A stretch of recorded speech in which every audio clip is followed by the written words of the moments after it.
What? Why am I? What is going on? What was? It's StreamYard. I don't know. What was happening? That was crazy. Anyway. Merry Christmas, everyone. Happy holidays, whatever you're celebrating. I hope everybody had a good day today. We just had a chill day pretty much here today. We have family coming over tomorrow. So we'll be doing all of our big stuff tomorrow. It was supposed to be yesterday, but that didn't happen. So it's tomorrow. So we're going to be doing all that tomorrow. Right now it is just it's just me. Nobody's in the green room. But as I said, I wasn't sure if we'd have anybody showing up or not tonight because of it being Christmas. So if anybody does, they will be welcome, obviously, to jump in. And we'll have some fun. We'll play some fun games tonight. But how is everybody doing? We got some channel members in here. I want to give you guys some shout outs. South Texas Shark, Latin Shark here. Good to see you. Harrison is in the building. Happy to have you. Maestro's here. And yeah, hello to everybody. Everybody. Cody's here. Yeah, so I finished Stranger Things as well, but no spoilers. We'll talk Stranger Things spoilers on Monday. That will be the main topic of Monday's stream, so everybody has a chance to watch it. I don't think it would be fair to spoil it right now, considering it's just now. Just now, people would be finishing up watching it, so we're not going to do that tonight. So no spoilers for Stranger Things in the chat, please. I do appreciate it. Hey, what's up, Jose? Chris in the building, Hunter's here, Quack's Head, Fetman, Dullboy, Screwface is here. Good to see you. Red Six Down, Sean, good to have you here. Eric is here. Extra Hero, good to see you.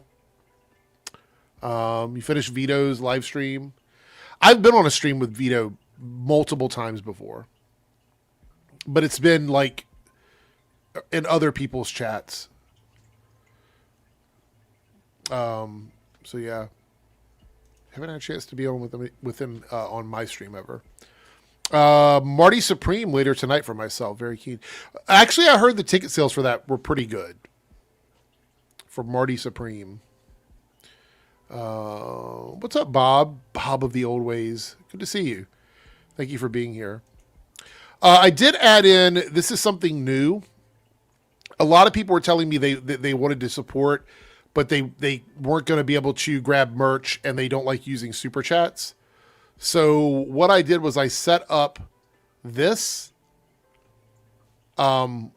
which is Ko-fi.com. You can use PayPal or other payment methods to tip through there. So if you ever wanted to donate to the show and you just don't want to use super chats or you can't afford merch or whatever, you can do that. I'll probably be adding it to my video links just in case anybody wants to use it. I don't have much, I don't know much about it. It was just what was suggested to me for people that want to contribute, but don't have the ability to super chat. So there you go. What's up, Brogu? Good to see you. Parker, good to see you here. I don't think I've ever said I don't like musicals. Aren't my favorite. Like, it's not something I would go after immediately. You know, I just there are a group of people that like theater stuff. You know what I mean? Like there's a whole community of people. Doesn't matter, gay, straight, whatever it is. There's a whole group of people that are into that stuff. I am not part of that group, but I don't hate musicals and stuff like that. I don't hate them. It's just not my go-to thing. Also, tonight, we're going to take a look at all of our Christmas trees here in the house. I will be doing that mobile. So I'll be taking my phone around the house and showing off our Christmas trees. As soon as we have a few people here. If we don't have people here, we'll be doing it just us. Just a quaint little group of people looking at Christmas trees. I was sent a John Campea video of like the worst movies of 2025. I think it was.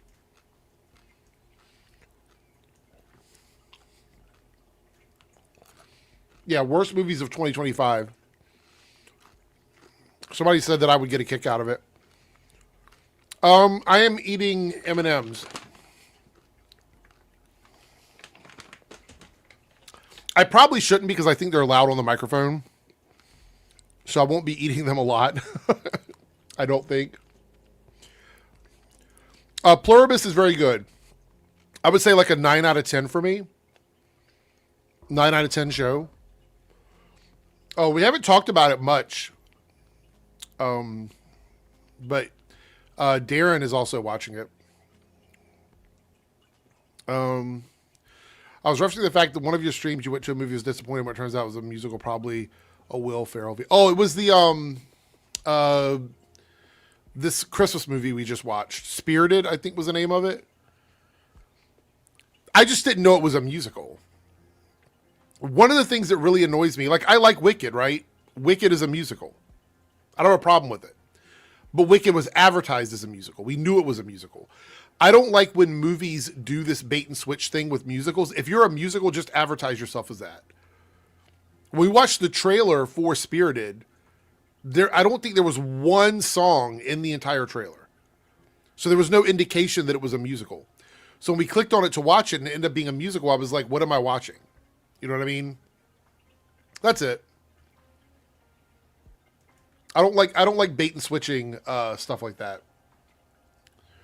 All right, so before people get here, we're probably going to watch this video that was sent to me from about John Campea, the worst movies of 2025. Someone said I'd get a kick out of it. So we're going to react to that in a minute. And I know a lot of you folks have some strong opinions about John Campea. So definitely give your thoughts and opinions on that. Doughboy says, what happened to 3Dub? 3Dub disappeared. I just keep it really simple.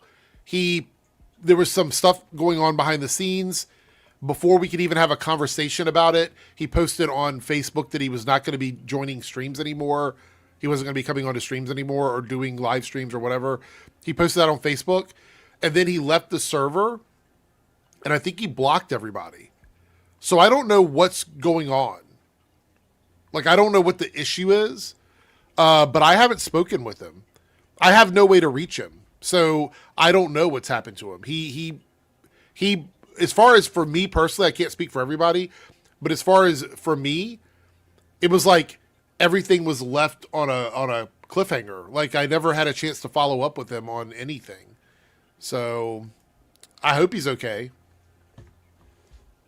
I don't know. I don't have any way to reach out to him. So also there's stuff that happens behind the scenes that includes other people that I don't feel comfortable talking about. I think it's better for them to have that conversation. It's not for me. I'm not the one. I'm not going to put myself out there like that. So, I just talked to Paigey like 2 days ago. Paigey is fine. Matter of fact, I messaged him on Twitter because Twitter fucked up their messenger. Their messaging service is fucked up. It's completely ruined. I have to enter a code in all the time when I'm going to use it on a different device. It's just bad. So I messaged him over there and I was like, are you getting my messages? And he's like, no. That was it. He was like, how many did you send? I was like 2 or 3, I think. They didn't go through. But, yeah. I'm not going to, I don't know what Paigey's plans are for his channel. So I don't really have an answer for that. I still talk to him. I just don't know what he's doing with his channel. Enjoying the hot Aussie Christmas. Yeah. Always sad to see someone leave the house. Well, I mean, the thing is that there's been several people that I've interacted with over the years on live streams who, for one reason or another, decide they don't want to be around. And I'm not going to try and twist anybody's arm. If they don't want to come on a stream, there's not a lot I can do about it. You know what I mean? Yeah, just like everything on that platform. Exactly. Bob says content creators should just abandon Twitter. I'm very close to abandoning Twitter. I try to not use it as much anymore. I think the latest update is pretty detrimental for content creators because they're allowing people to AI anything that you own. Like anything you own that you upload to Twitter can now be AI'd. So, that's kind of a problem. That's an issue. Let's see here. We got a super chat from Cameron. $5 super chat. Thank you, Cameron. I appreciate it. We do have a goal today. As always, it's 5. I think 5 has been pretty standard for this time of year. Everybody's tapped out on like extra money, so I've been keeping it low at 5. You guys are amazing, so thank you so much. I don't know if you saw this on Monday, but Jesse L. Martin was cast in Percy Jackson Season 3. What character is he playing? Because we're watching it right now. I'm caught up on Percy Jackson. What character is he playing? Does anybody know? Let me look it up. Why am I'm so lazy. I can just look it up. It's so funny. All right, hold on. Let me Annabeth's father. Oh, that makes sense. Yeah. He's a good dad, right? He is the dad. So that makes total sense. Let's see here.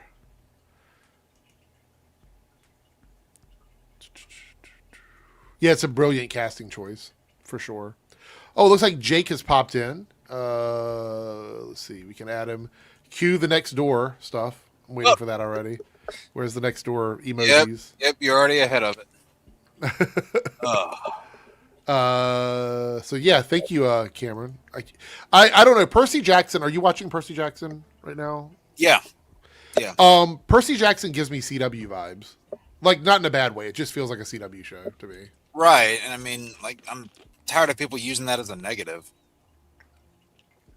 It's very funny because we're sitting and watching it, and I'm actually enjoying it specifically because it does feel like a CW show. I'm just like, we don't get shows like this anymore. So I enjoy the cheesiness of it a little bit.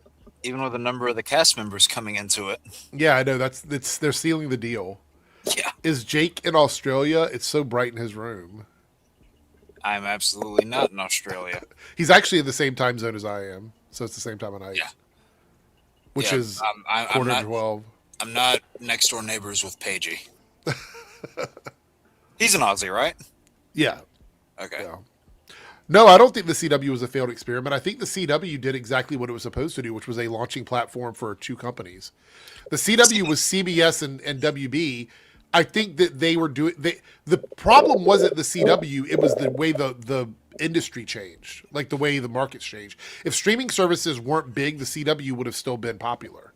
The CW itself wasn't a failed experiment. They had a few failed experiments, but they... Oh, yeah, for sure. Yeah, I don't think... The CW was basically a syndication machine for CBS and Warner Brothers, and they wanted to reach... This is why most shows were back then were like 21 to 23 episodes. Yeah. They wanted you to get 100 episodes before you could get syndication. So yeah, that was the right. What the hell's the word? Threshold. I couldn't think of it for a second. Yeah, that's what it took for a lot of them to get syndication, and you'll notice that a lot of those later ones, especially on the DC side, a lot of them barely crossed 50 if they even hit 50. Yeah, and that's why they ended up on like Tubi and stuff, because they weren't. Nobody wants to buy a show that didn't get a proper ending. That was one of the big things. Like Legends of Tomorrow, as long as they were around, to not get a proper like wrap up to their story is just shitty. Sucks.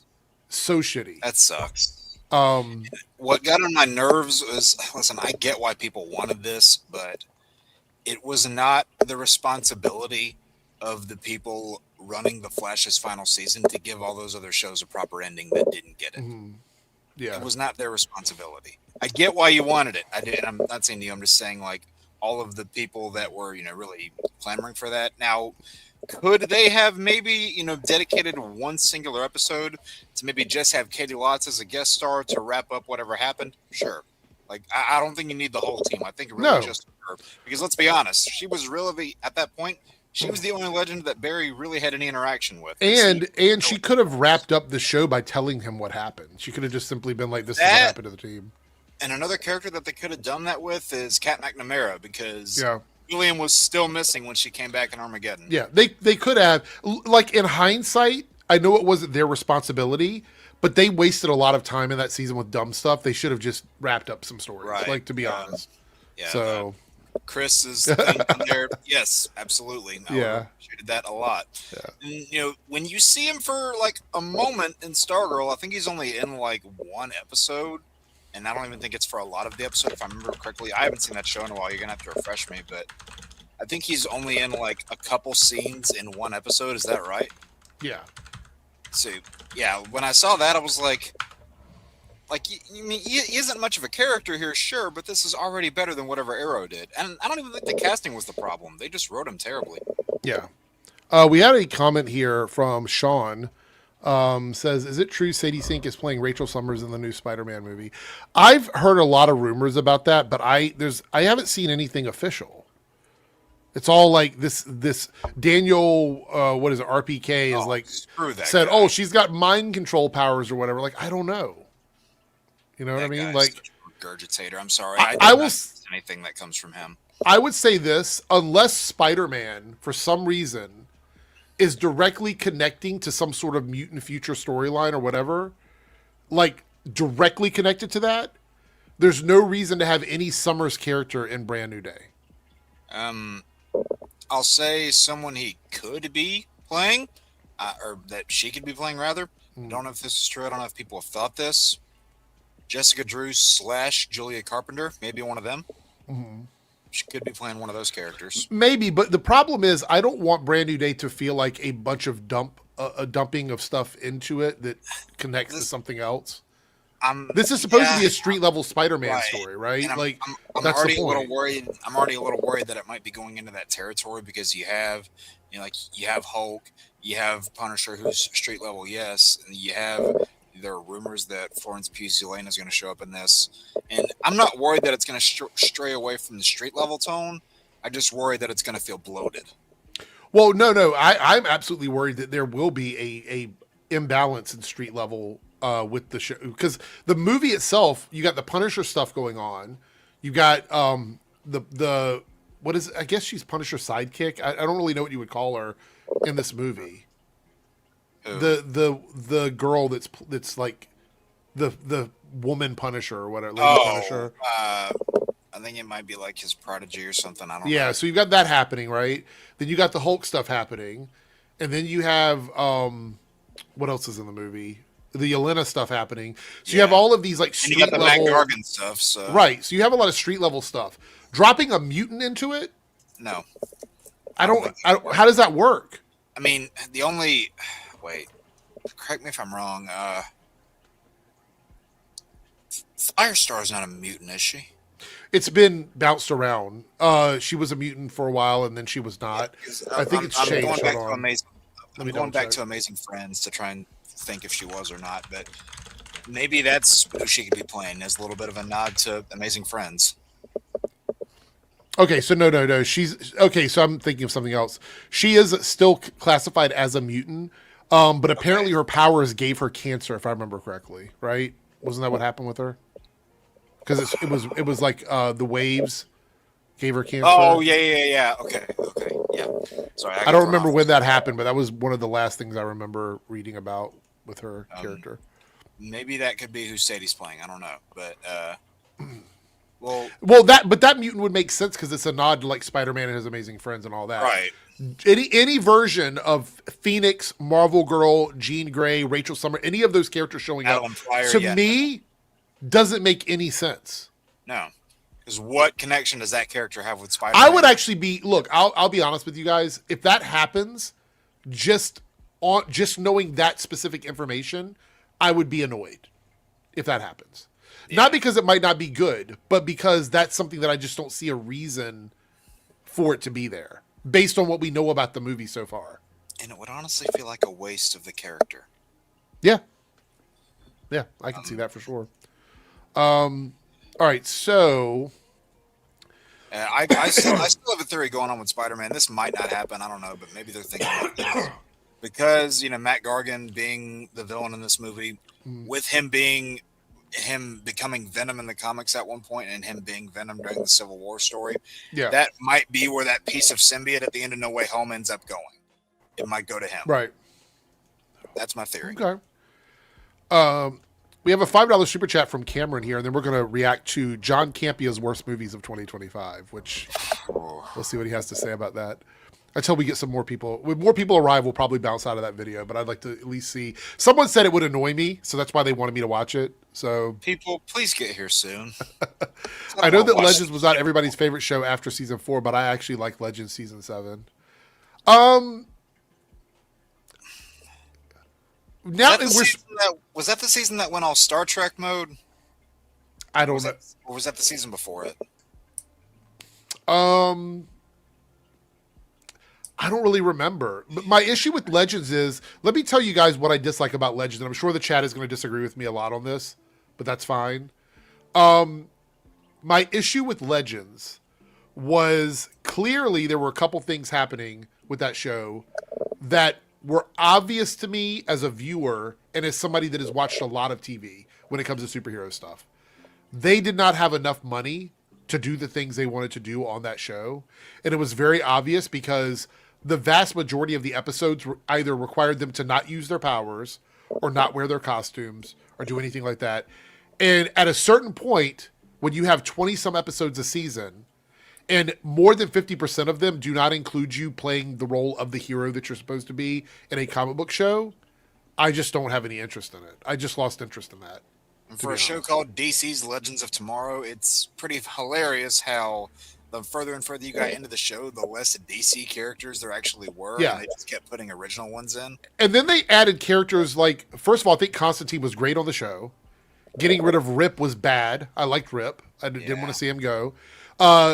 Kid Flash was amazing. Why having him on that show would have been great. But the problem is a speedster fixes so many problems in that show because it's a time travel show. Speedsters and time travel. So it's a big problem, right?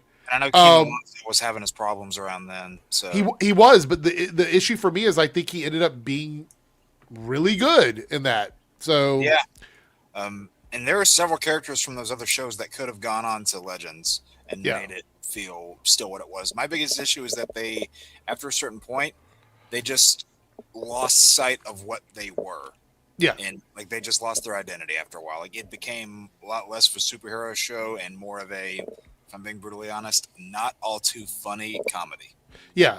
And that was another thing is I felt like it found its identity around season 2 and 3. And then by season 5, it abandoned that. And that was why I was like, for like 3 seasons, I loved the show. And then it just kind of went off the rails for me.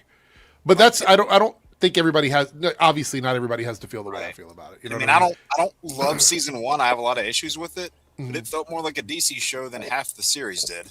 That's true. We have a $5 super chat from Comic Book Nerd. I thank you for supporting the show. I did see you also had a super chat here that I was about to pull up. $2 super chat that says, you ever watch Comics Explain? Rob. Yes, I used to watch Rob a lot. But then it got to a certain point where Rob was no longer entertaining to me. He kind of stopped doing the stuff that I enjoyed watching on his channel. Because what he used to do is cover like character power scaling for characters, like battles in comic books that he thought were really cool, things like that, storylines in comics. And then he kind of just started doing random things, and he started going outside of like the comic book content, things like that. I kind of lost interest in it. And then he said a lot of really dumb shit on social media. And like how YouTubers and influencers should make up a third of Marvel's creative panel. That was a big one. I love what I do. I love coming here and chatting with you guys. I love talking about stuff and brainstorming ideas. I do not want YouTubers writing movies for Marvel or DC. I don't. If I drop an idea, I would love for them to take that idea and go, this sounds kind of cool. You know what I mean? But I don't think it and make it work the way they know how. Yeah, I don't think we should be on some sort of committee deciding what stories get made for movies and TV shows. A committee already gave Marvel enough trouble these last 5 years. Yeah, exactly. However, his content, most of his content, I think is good. I just think that he said some dumb shit that kind of put me off recently, and I just really haven't been vibing with the stuff that he's making outside of that. I don't know if you like him, Comic Book Nerd, and if you do, that's fine. I don't have an issue with people, whatever content creators you like to watch. Obviously, support your people. It's just it wasn't something that I was very interested in. But thank you for the super chats. Chris's comment made me laugh. I mean, if that were to happen, better y'all than the goddamn. Yeah. Well, I do not want to bear the burden of a fanfic that loses a bunch of money and people hate, and then people coming after me. You know what I mean? Like, I wouldn't want that. I wouldn't be responsible for that. Here's a little bit of a haul I got today, by the way, if you're interested in that. Yeah, sure. Staggervore, wait, first, quickly. Staggervore, member for 3 months, says, Merry Christmas, everybody. Thank you so much, Staggervore. Thank you for being a channel member. And yeah, Merry Christmas, everyone. There's a few movies I got today from my loving sibling. Let's put you up on the big screen here. Got a Simple Plan. Uh-huh. I got Darkman in 4K. Yeah. Quick and the Dead. Great. Probably the only Western I really like is the That and Tombstone are the only ones. And then For the Love of the Game. I haven't seen that in forever. The Kevin Costner movie. I haven't seen that in forever. You know what all four of these movies have in common? What is that? Made by the same guy who made this. Oh, yes. Multiverse of Madness. Yep. Made by the same guy who did that. Comic Book Nerd says, love your content. Thanks, man. I appreciate you. Yeah, that was my loving sibling who did that. Let's see here. Harrison goes, you guys would be 1,000 times better than them since you guys actually have your own nuanced perspectives and not just buzzwords. I think the issue is, let me tell you why I say I don't think any of us should be doing it. I don't think that the studios would understand that there's like a group of people they should listen to and a group of people they shouldn't listen to. I think they would just pile everybody together in the same bowl. And then we'd end up with people like Nerdrotic in there with people like me, and it would just be a mess. Right. So that's my only issue. But thank you, Harrison. People like a Grace Randolph or a Jeremy Johns dipping their hat into the same bowl, and it would just be a mess. So let's see how far we can get this video here. I'll say this, right? If people want to save us, if I get a $10 super chat from anybody, we will turn this video off immediately. So, because someone sent it to me and they're like, react to this. If we get a $10 super chat, I will just literally stop the video. We will move on to something else. So, here we go. It's Christmas week. That means the year's coming to an end. Oh, God. RMD and is on it's here about too. time for us to start putting out some lists. That includes our favorite films of the year, our most anticipated of 2026. We're going to have to do that list in a day or two. But I thought we'd start off today. By the way, should we on the stream after New Year's on January 1st? I was last Sharks. It says too rich for my blood. I get it. That's why I said it high, because I'm like, if people really, really want me to not watch this, I will take a $10 bill and turn it off immediately. But guys, YouTube is killing this channel. It's killing the channel. I'm shadow banned, right? Should we do the New Year stream with like our list of best and worst movies? Would that be fun to do? Chat, actually, let's do the chat as well. Chat, do you guys think we should each bring like our 5 favorite and 5 least favorite movies of 2025, and then we'll like do a little like a list each of like best and worst? I think that would be really interesting to see how everybody like places things. Yeah. I'll even make a little chart where that way everybody can see, like as we're doing it, I'll type out the list on screen so people can watch it. I think that would be fun. Yeah. But let's see what he has to say here. On the lower end of the scale. Because while there's been a lot of great film this year, there's been some really bad film. And I sometimes find it's harder to get the 5 or 10. This year I'm going to do 5. The 5 films that I thought were the absolute worst. Now, I should give some caveats before I give my list here, Rob. 1, it has to have been a theatrical film. It has to have been a film that had a modestly wide release. I mean, I'm sure. What's up, Darren? Merry Christmas. Darren, what's up? So we're watching, somebody submitted this video. We're not going to watch, I'm hoping that it doesn't take the whole video, but apparently John Campia did like a worst of list and somebody was saying it's really annoying. So I wanted to see what it was. So we're just kind of watching John it to Campia see what it is. and annoying tend to go hand in hand. Okay. All right. Fair enough. sure we could find 1,000 little indie films that never played anywhere and it was worse. Like, I'm sure we could find that. But we're talking about like actual fully released films and all that kind of stuff. So I have 5 films that I'm going to list off here, Rob, with one dishonorable mention. I did 1.25. That I'm going to list off, and these are in no particular order, folks. Okay, just so you know, in no particular order. Okay, so let's go over the 5 films that I found to be the worst films of the year. I'm going to start off with Five Nights at Freddy's 2. Okay. My God, this movie is awful. I actually don't disagree with this. It's just terrible. I wasn't a big fan of the first one either, to be honest with you, but I was really excited about. Before he moves on, anybody else watch that movie? Five Nights at Freddy's 2? I didn't make it around to it. No. Well, then I guess that's why it's I probably don't really care for the series. So a lot of people's worst of list. I actually got roped into it because a group of friends went like on a matinee show and they were like, "You want to go?" I was like, "Is it the place where you can get drinks?" They're like, "Yeah." I was like, "All right, count me in." About it like for 2 years when we knew the first Five Nights at Freddy was coming. I was super excited about it. I couldn't believe it, and then it came out, and I'm not gonna lie, I was a little disappointed by it. But I really thought that the second one was going to redeem it, and I went in with high hopes. Did you? High hopes. Really? That for Five Nights at Freddy's 2? I mean, look, I'm not trying to poo-poo on it or anything, but like, you really went into a Five Nights at Freddy's movie with high hopes? What, did you think this was going to be the next Citizen Kane?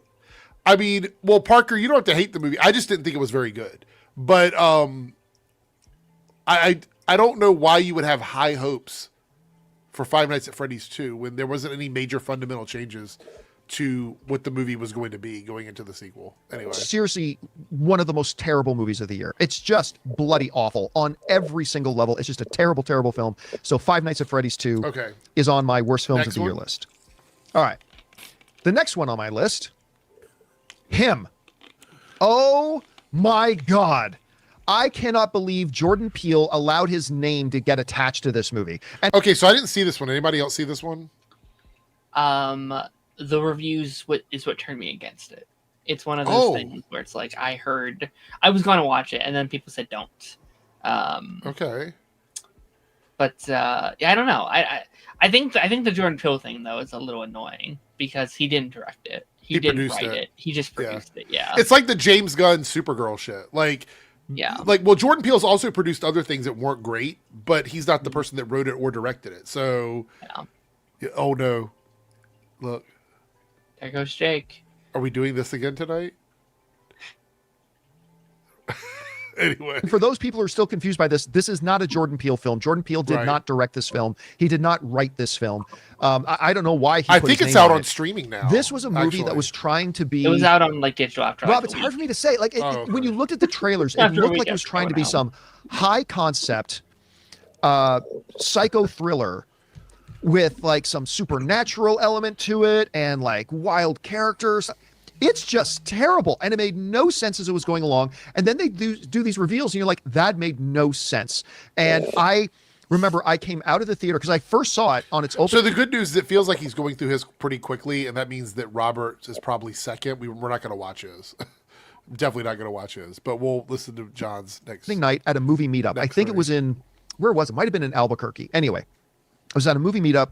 And we all came out of the theater, and the first thing I said to the audience... Oh, by the way, Jake, you were like in the portal to hell there for a second. Yeah, I know. At least you didn't get disconnected completely. That's where I go mentally whenever Campia talks. Oh, okay, gotcha. I am so sorry. This is the movie we had to watch tonight. It was just absolutely brutal, so terrible. Hated this movie. So, it's Him is the second film on my list. Remember, these are in no particular order. The third film on my worst films of the year list, another one that I saw at a movie meetup. Oh, this was bad. Now you don't. Now look, I'm not. I did not like this movie. Lie here. Yeah. I haven't really enjoyed either of the Now You See Me films. I'm actually on the same page as him. I didn't think they were great movies, but I thought the first one was kind of charming. But yeah, this wasn't very good. Did either of you see this movie? I haven't done any of them. Wow. Conceptually, it's good. There's a lot of based on the fact that you guys haven't seen these makes me think that's probably why they haven't been doing well in theaters, because the vast majority of people probably aren't interested in them. I saw the first one. I thought it was fine enough, but I didn't really care to continue. I've kind of stopped hate watching stuff. Like, I used to be the guy that would watch every movie just because it's a big movie. And now if all my friends are like, hey, I didn't love this, maybe you shouldn't waste your time and money. I'm like, all right, sure. Like, I actually think hate watching is detrimental because it trains the studios that this is something that people want to see. So there's people in them that I like a lot. There's too many movies and TV. Oh, sorry, Jake. Sorry, go ahead.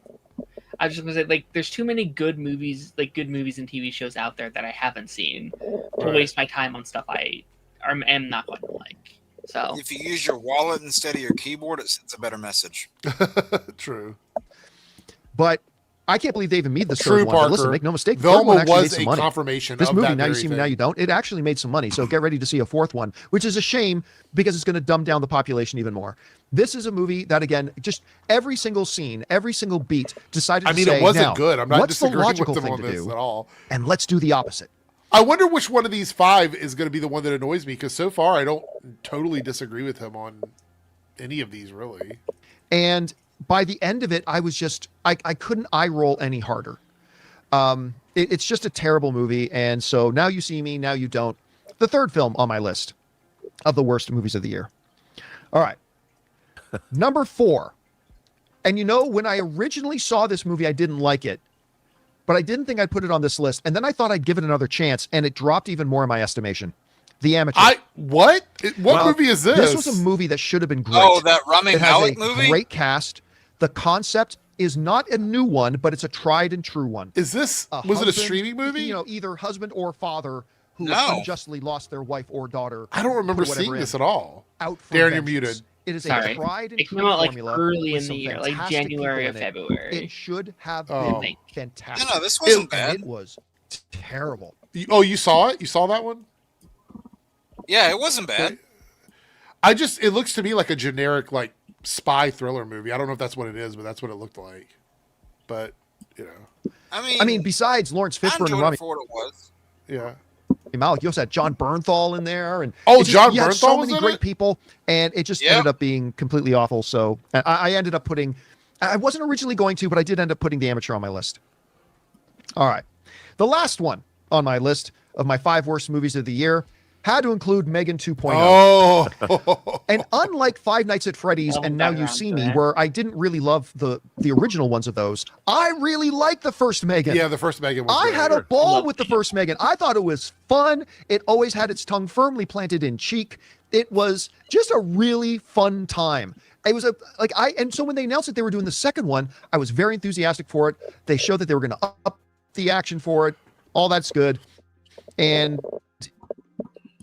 I don't need to relitigate it. We reviewed the film on the channel, so I don't need to go into it all again. You all saw it. It's a dumpster fire. It's a completely worthless piece of garbage, which is really too bad because I really did like the first one. I really did. And this one just rusted out. It just completely rusted out. So again, the films on my list are Megan 2.0, The Amateur, Now You See Me, Now You Don't, Him, and Five Nights at Freddy's 2. I mean, that's his 5, so I don't really care about Robert's 5. I'm actually, somebody sent it to me, so I was going to be annoyed. I don't know why. I didn't really care for those movies either. I think Megan 2 was probably the most enjoyable one out of the ones that I did see that he mentioned. Bob says, what are people's issues with Campia? I mean, he's always been a love-hate thing on YouTube. I feel like people, you either really like him or you really hate him. I don't think anybody's lukewarm on Campia. It's like, he used to work for AMC, right? Was it AMC? Yeah. And I know he started out doing like their channel, like doing stuff on their channel. That's how I knew about him. So we did get a couple of comments here. This one's from Extra here. I started this one though. What's wrong with mixing Nerdcast and Nerdrotic? Isn't the lack of echo chamber the point of bringing YouTubers in? Yes, except for the fact that I think I've said this before. The quote-unquote criticism that they have is not helpful. They don't want to see black people and stuff, not helpful. They don't want to see women and stuff, not helpful. They don't want to see gay people and stuff, not helpful. None of that is helpful. Their quote-unquote criticism is not what you would call constructive. Right. If they were arguing about things that make the films good or bad, that would be fine. But complaining that you don't like an actress because she doesn't have big boobs and stuff, like that's just not it's not constructive, helpful criticism. And then complaining that women are over sexualized when you quote unquote do get what you want. It's like, which way are you leaning? I mean, think about this. You go up to the director of the movie, and they've already started casting, and one of their characters is a black person, and you're like, we don't want black people in this movie. Like, what are you supposed to do with that as a director? It's just not. It's not constructive criticism. It doesn't help you. Well, tell the person, just say, hey, guess what? You're not making the fucking movie. That's what I said. That's why I don't think YouTubers should be responsible for helping with make movies because of that reason. $5 super chat from Cameron. Thank you so much. It means we did hit the goal in the Reloaded channel. So thank you guys so much for that on Christmas night. I remember the showrunner or executive producer of Legends. If that Legends had gotten another season, they would have given Booster Gold his suit for like one episode, maybe. I mean, he definitely would have more development. Darren loves Legends, so I don't want to shit on it too much. I know how much you love it. I hills and valleys. And valleys, just like all the other Arrowverse shows. Yeah, Legends for me. Yeah, I was gonna say, like, that's the Arrowverse as a whole. I think Legends for me peaked at like seasons 3 and 4. That was the peak for me, and then it just kind of went downhill after that. So, in fairness, I'd say 3. I don't like 4. Oh yeah, 4 is my least favorite. But like they promised a lot in that final season. Yeah, like they promised Booster Gold, which is most likely. Like they promised Rip Hunter's return. They promised Black Flash. They promised Thawne. Like they promised a lot of these big things, which would make sense with the story they were telling. But also, it's like, I don't know. Like you separated yourself from the Arrowverse a long time ago, so it's like, why bring all these things back now? Like why bring this stuff in? I don't know. Mm-hmm. I would have still liked to have seen it though.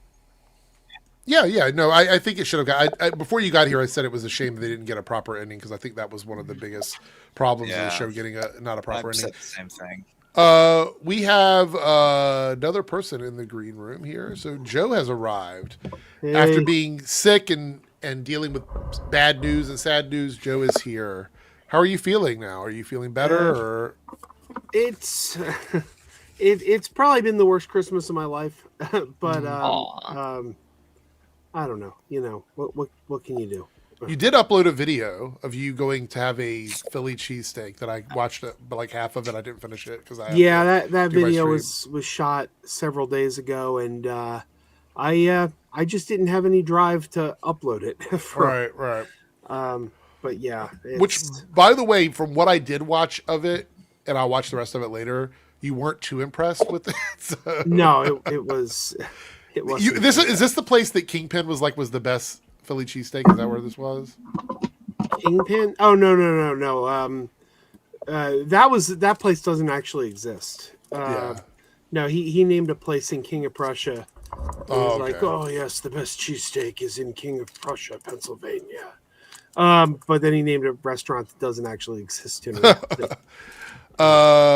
Saigon here says Grace Randolph's angle is the business box office aspect, so she's always very concerned about stuff like what China are conservatives about a property, whereas I don't give a fuck if a film performs poorly at the box office. She'll walk back a review if it was positive. I don't think that there's any real actual film criticism if you're just discussing the box office. That's just my opinion. I think film criticism is everything but the box office, because then you're actually basing it on the quality of the movie. Bad movies can make $1 billion and great movies can flop at the box office. That's just the reality of it. Because numbers is like the only objective metric that you can look at. Right. It's like a game of sports. You are when you do box office numbers for movies, it's like doing it like a sports betting situation. You know what I mean? It's like you're arguing about which team is going to win. And that's not really a great way to argue about art, to be honest. So, yeah, people are so dumb. Like I remember years ago, there was a guy I worked with, and the movie The Losers was out. Did you see The Losers? Yeah, great movie, but it didn't do well at all. And he says to me, he goes, "What are you doing tonight?" And I said, "Well, there's this movie out that I really want to see called The Losers. And I want to get out there and check it out now because it's really not doing well at the box office, and I don't think it's going to be around much longer." And he said, "Well, then why do you want to see it if it sucks?" And I said, "I didn't say it sucks. I said it's not doing well. Like you just said that. Who said it sucks? Nowhere in this conversation did I say this movie sucks. What I said was I haven't seen it." Right. But. I'm going to tell you guys what we're going to be discussing in a moment on the wheel. The second hour is going to be the top threes. If anybody wants to stick around, it's up to you guys. How many of those are there going to be? There's right now. I'm going to do 2, and then if we have enough time, we can do 3. But we're going to do 2 for now. Okay. And I'm sending it in the private chat now, so you guys can start making your list. We're gonna do 3s as our like top 3, but you can have 5 in case you want to do an honorable mention. It's entirely up to you. It should say what they are in the private chat. Okay, so these are 3s, not 5s. Well, you can write 3 or 5 if you have them, but we're only going to do 3 official. So 2 of them you can swap around, or you can do honorable mentions. Okay. So, and Joe gave me a great rule about franchises. It's anything that has a sequel, pretty much. So, can't remember if that was your exact words, but if there's more than one, then it's a franchise. I don't even think you need a sequel. I think if you have a TV spinoff, it counts too. Like I would say, MASH is a franchise. Okay. Anything with like multiple installments. Right. Yeah. So if it's got a cartoon that ties into a movie or something like that, that's still considered a franchise. So, yeah. All right. So Extra Hero says somebody should push back with Jake saying that numbers are the only objective measure of a movie, because I don't think that's true. Movie success. I mean, you can feel however you feel about a movie, but how much it makes is how much it makes. Well, I would even go a step further than that and say that the numbers aren't even objective, because we don't really know how much these things cost. Like, they don't give us studios, and people can fact check me if they want, but I'm right about this. Studios almost never reveal the exact dollar amount that a movie costs. It's always like an estimate. So we never know how much a movie actually costs. We're going on essentially whatever the analysts tell us. Because if, like, you go to Variety, a lot of times they'll say film analysts say the estimated budget of this movie is XYZ. Very rarely do you see, like, James Gunn or Kevin Feige or Bob Iger or whatever told us how much a budget is. They don't talk about that stuff.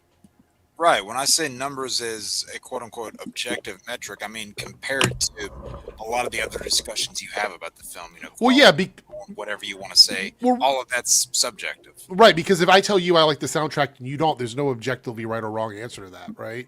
But if I say a movie made $200 million more than its estimated budget, that is an objective number. We know that. Right. If we go with the estimated budget. Yeah, that's what I'm getting at. Yeah. And numbers doesn't have to mean box office either. I mean, there's a lot of numbers. There's how well did it stream? That's a number. What is the percentage of the what's the tomato meter critic score? What's the tomato meter audience score? What is the Cine score? You know, like those are all numbers. So yeah, Cinema Score is still around. I don't really care too much personally about the Cinema Score, but it is a prestigious thing in the industry. Like anything less than like a B+ is considered to be below what you want your movie to be. I have an issue with that. I think anything around a B+, B or B- should be considered good. But a Cinema Score, B- is actually not considered very good. Yep, and only one comic book movie has ever scored a D-. Yeah, Phil here, Unfiltered Red says, they do not reveal the total budget hardly ever. Shout out, by the way. Someone that does, I think he streams, is that the same person that streams with you guys a lot? Yeah. Yeah. Yeah, because they have no reason to tell us. Why like this is what I always say, why do we need to know the budget of a movie? Like there's no reason for us to know. The only people that should matter to is the people that invested into the film. Like we don't need to know that. A movie making $1 billion, if it makes $1 billion, it's not going to change my opinion on the movie. Like I'm not going to be like, oh shit, I must love it then because it made $1 billion. Or if it underperforms, what am I going to change my opinion about it? Yeah. Like, no, that doesn't make any sense to me. Minecraft made $1 billion. I still didn't go see it. Yeah. Yeah, Angel Studios pay it forward ticket program. We talked about that on Monday. It's real sketch. Because there's no way to determine if those tickets are actually being utilized by anybody. And we actually have evidence that it doesn't. Sound of Freedom had a bunch of empty theaters where they had sold out tickets. So, you know, it is what it is. Extra Hero followed up here. And numbers are what they are because of subjective reasons. They only tell you a fraction of the story. Plus, look at Superman. Everyone got the same numbers, but interpret them drastically differently.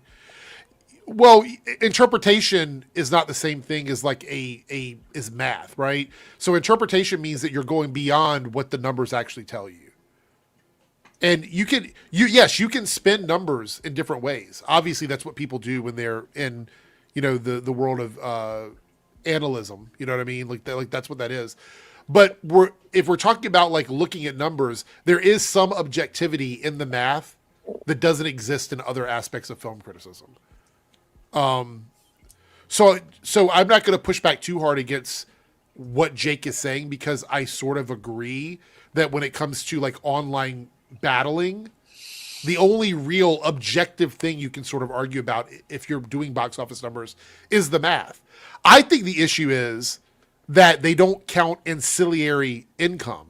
They don't look at things like streaming services, VOD, merchandising, all the things that feed back into the success of a movie. The entire reason growing up we got 1 million seasons of like G.I. Joe and shit like that is because toys sold. It wasn't because everybody watched the cartoons. It's because they sold a lot of toys. I think I looked, Star Wars makes the majority of their money off of toys and merchandise, like t-shirts and hats and stuff like that. Those movies that it was over $4 billion sequel trilogy, but the actual merchandising sales were like, if I remember correctly, like $10 billion plus. Might even been more than that. So they made more money off of selling merch than they did off of the actual movies. That's kind of the point with some of that stuff. But also, look at something like James Gunn's The Suicide Squad. It came out in theaters, it bombed.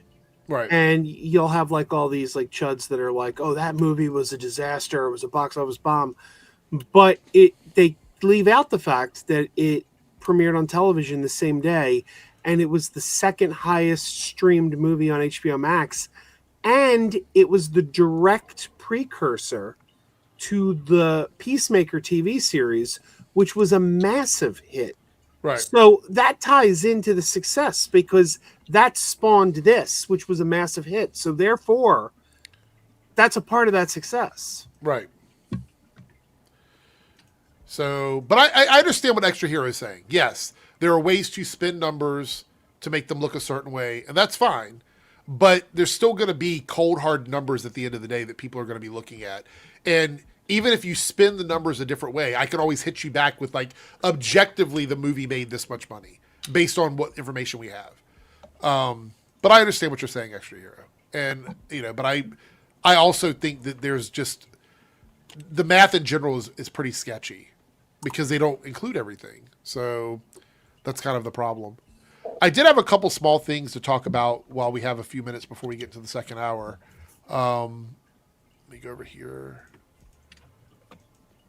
One of them, I made a video on it, but I don't think we've chatted about it. So let me see here. Did we talk about Avatar at all? No. Okay. Not on here.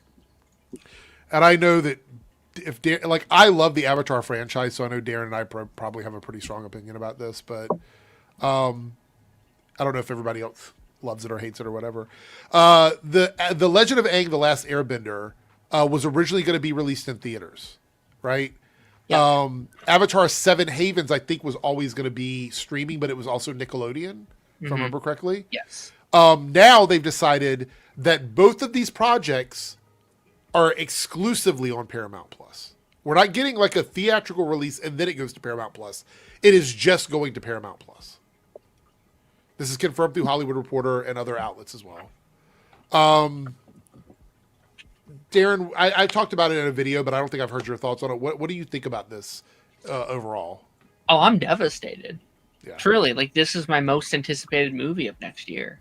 I think I have a lot of emotions, actually. And I think I've come down a little bit over the last couple of days because I was, like, fuming when that came out. Like, I was, like, in a grocery store and I got, like, 3 messages being like, oh, my God, they just did this. And I was like, oh, yeah, the party chat. I was like, what? And, look, at first, what I thought at first, actually kind of funny. I thought at first I just saw, like, the Avatar movie is now exclusive for Paramount Plus. I was like, good. That movie sucks. It can stay on Paramount Plus. And I was like, oh, no. They mean this one, not the 2010 movie that no one likes. But yeah, no, I think there's a couple reasons for this, to be honest. I think Paramount Plus is sweating after the Netflix thing. I think they need IPs. I think they need more things for their streamer. I think they're struggling. I think they're probably sweating after SpongeBob right now, which isn't doing terrible, but that's also not doing incredible numbers either. The stuff that's doing the best on Paramount is the stuff they're borrowing, not their original things. And they keep, like, Paramount Plus doesn't have a lot right now. Like, everything they had, they canceled. Well, it's like, I have a theory. I talked about in my video. I have a theory on why this is happening, and we're probably going to see a lot more of this. They are not popular right now because of what happened with 60 Minutes. And there was a mass unsubscription to Paramount Plus. Did you guys hear about this? I may have missed this. Okay. So 60 Minutes last week was supposed to release a episode about CCOT and illegal deportation from Trump's administration. And it had passed all the checks and balances before it went on the air. There's like 5 different things it had to do. It did all of those things. The day that it was supposed to come out, Oh, I did see this. Yeah. Barry Weiss, the person who is now in charge of the news division of CBS, ran defense for Trump's administration and pulled the episode because she said she wanted the White House to make a comment on it, and they had declined to make a comment, so they pulled the episode. And this is clear government censorship. It doesn't get any clearer than this. This is clear government censorship. But the problem is that they have a sister station in Canada that already had the episode scheduled to go out, and they hadn't bothered to tell them not to do it. So the episode went out as it was supposed to. So Canada, the episode is now the most viewed episode of 60 Minutes, at least in modern history, because of what happened. But this triggered a landslide of people unsubscribing from Disney or from Paramount Plus, similar to what happened with Disney Plus and Jimmy Kimmel. And they're worried. They're like, this is not good.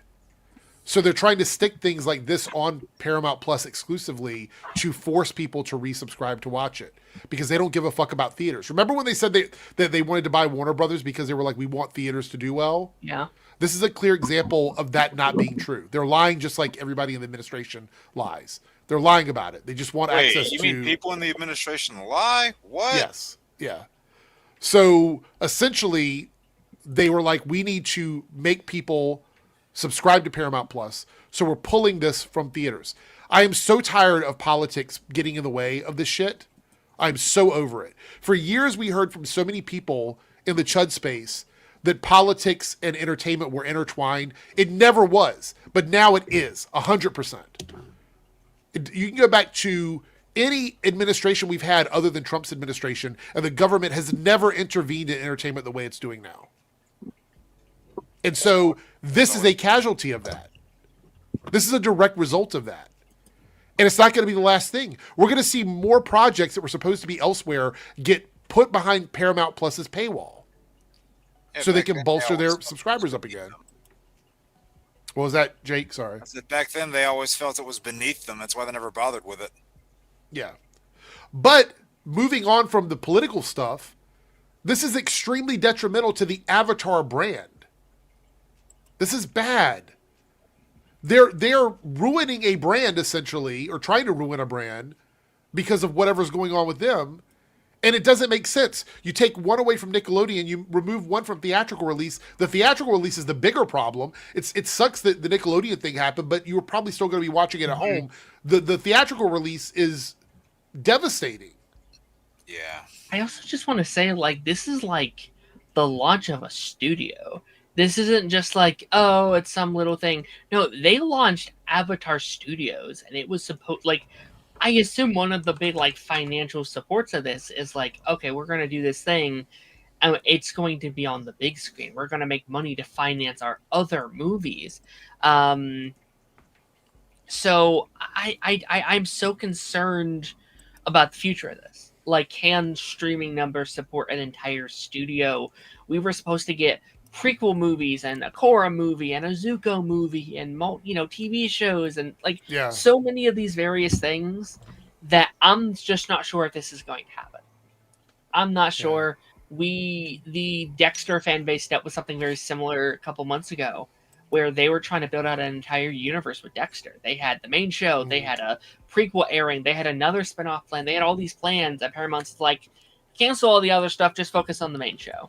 And I would not be shocked if something similar is happening here. I want to also point out that this is bad in other ways too, right? Because now we have people canceling Paramount Plus. That's affecting all of the brands that are on Paramount Plus. Mm-hmm. All those shows that we love, that we would normally support, people are going to walk away from them, and rightfully so, because they feel like, CBS has screwed up people over with their 60-minute shit. They doubled down on it. Barry Weiss came out and doubled down on it.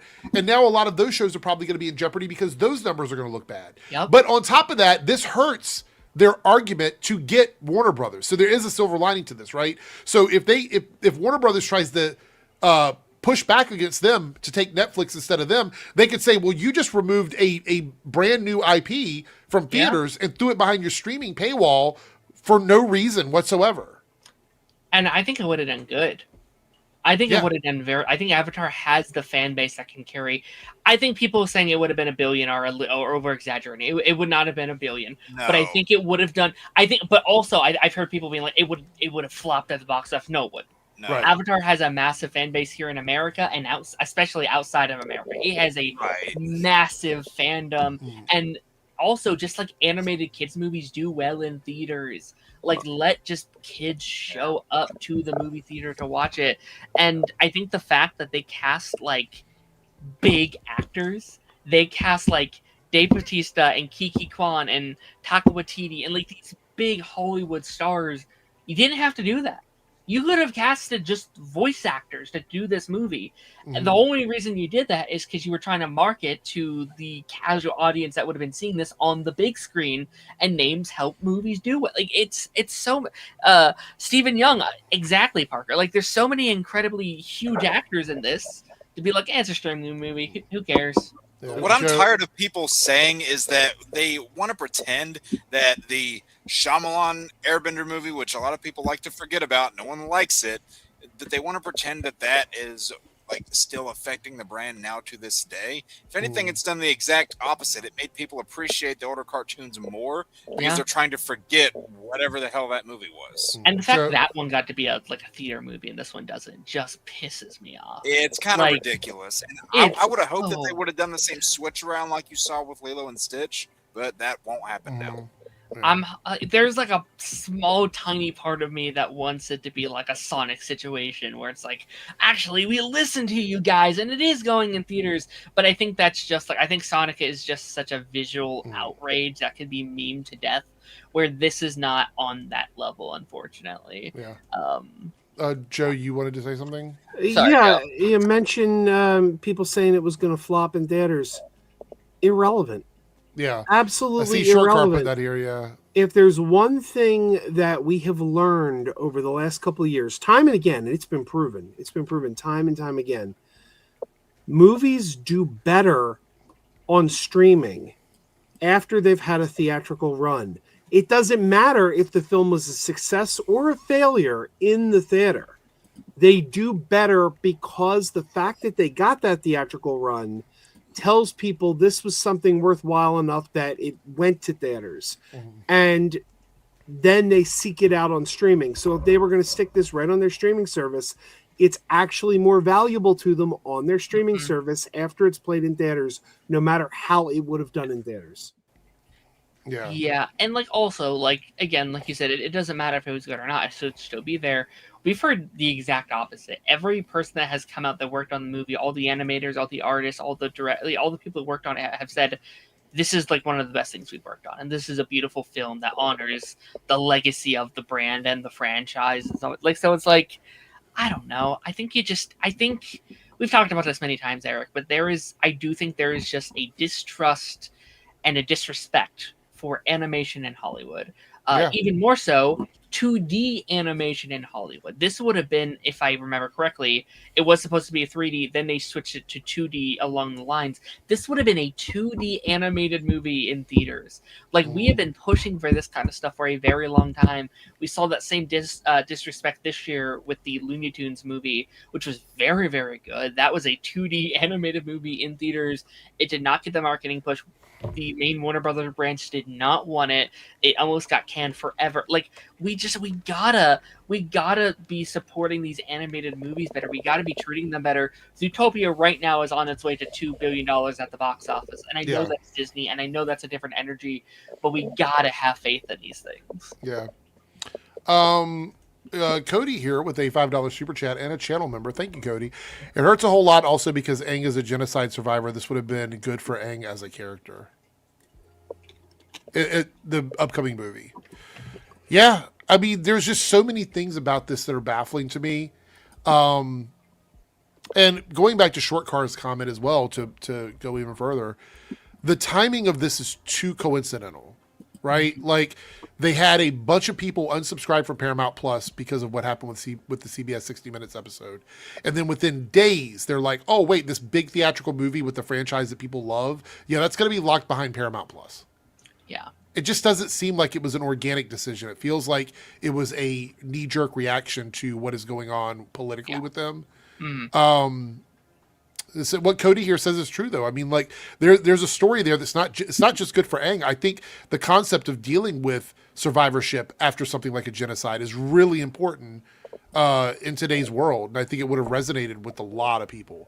So and it's also not quote unquote pushing it into a movie because it's actually part of the story and the core of this upcoming film. So it wouldn't be like, oh, look, they're doing virtue signaling. No, it's actually part of the story in the film.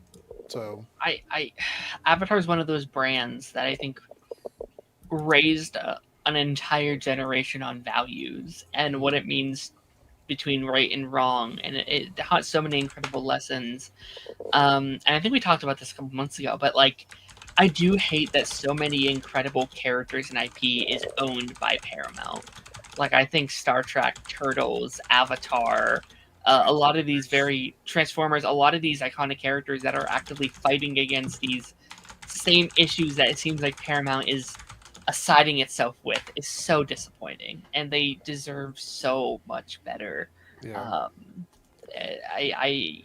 Again, I'm never in, I never love buyouts or anything, but someday I do hope some of these characters can find better homes. Right. Yeah. Extra here says, when did Paramount turn bad? Is it the Trump influence? Well, not necessarily with the entertainment stuff yet. It's the news side of it. Like, CBS as a news network is now over. The person in charge of that is someone that is known for essentially playing political lines, right? And so the issue is that everything has to go through that person now. And after that 60-minute special came out and we saw what it was, there's absolutely no reason why it shouldn't have been released.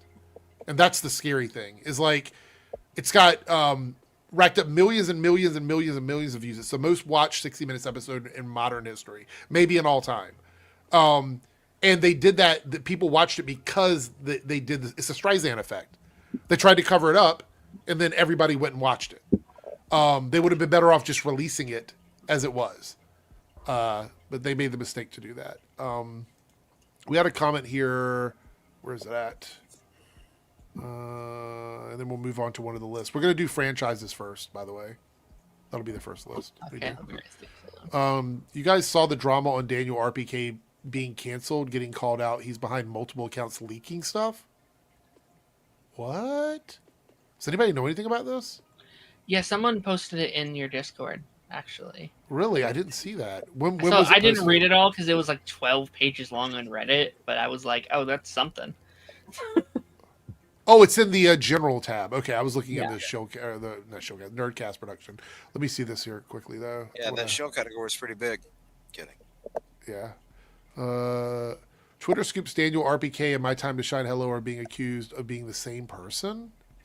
Yeah, I saw that.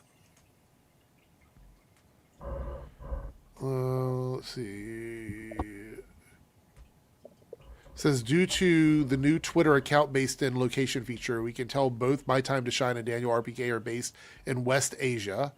Daniel RPK's DeviantArt account has his location listed as Israel, while compelling evidence in a public Discord server, DeviantArt can't change to Jersey using F12. You can see that Daniel did indeed change his account at the particular time. Who? Okay, hold on. Hold on for a second. Who's paying this much attention? This is a lot. This is like some Sherlock Holmes shit. Like, for real. The PayPal account connected to his Patreon is also located in Israel. Okay. They've both been known to retweet clickbaity articles. Well, I mean, that's not much of a... I don't think that's like a smoking gun. Seemingly as paid advertisement. On Twitter, you cannot tell the exact same time somebody retweeted something. Luckily for us and unlucky for Daniel, we have access to these tools. A tweet from Screen Geek advertising a Sydney Sweeney goon bait article was retweeted by both My Time to Shine and Daniel RPK on their accounts 35 seconds apart from one another.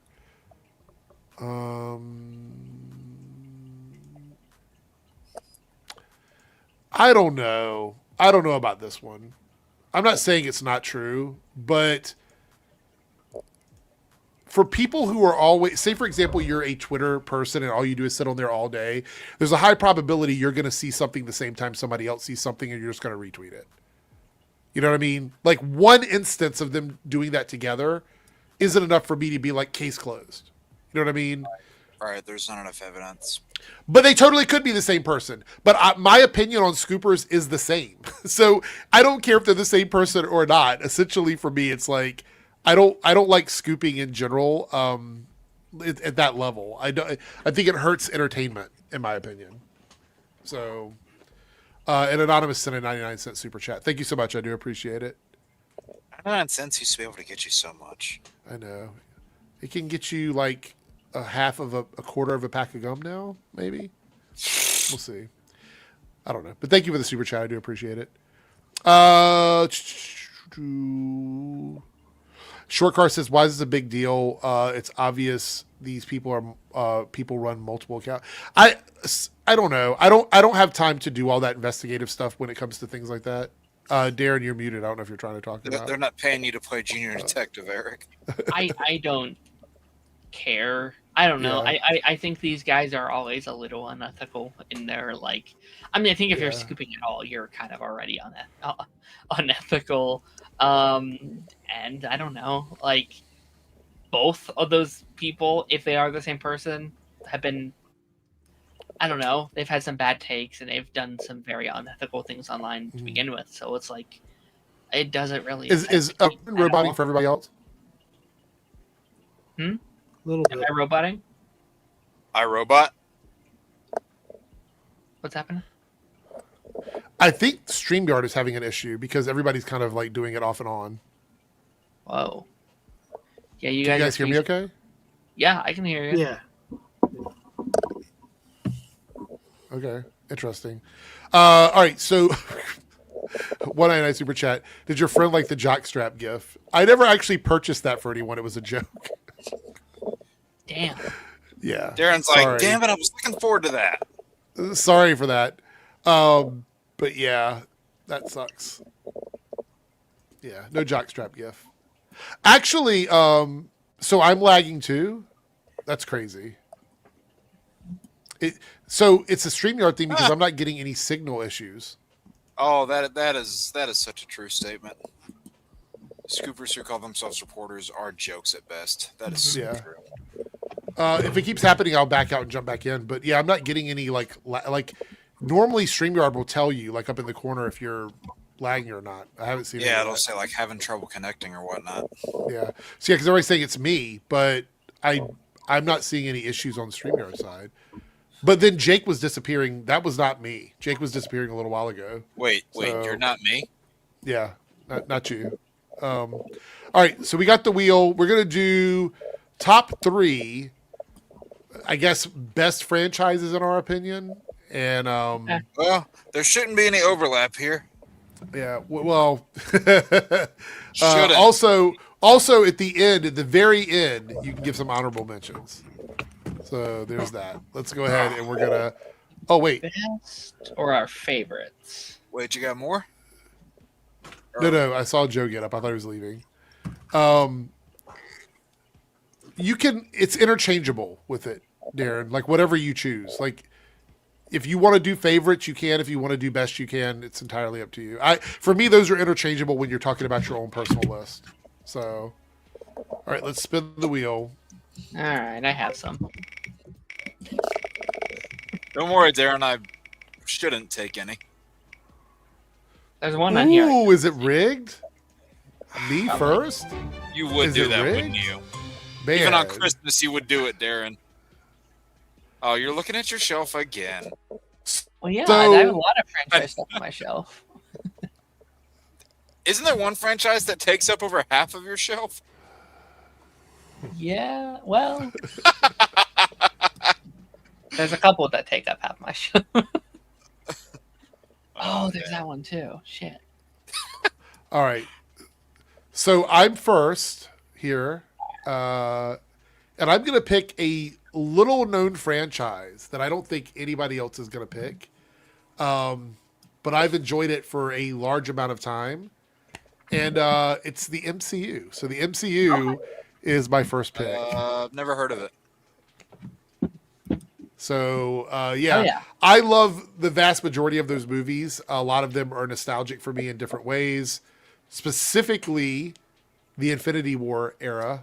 And so I'm going to go with the MCU. I don't know how I got first because I figured somebody else would pick the MCU, but I went ahead and did it. So there we go. Here we go. We're going to spin.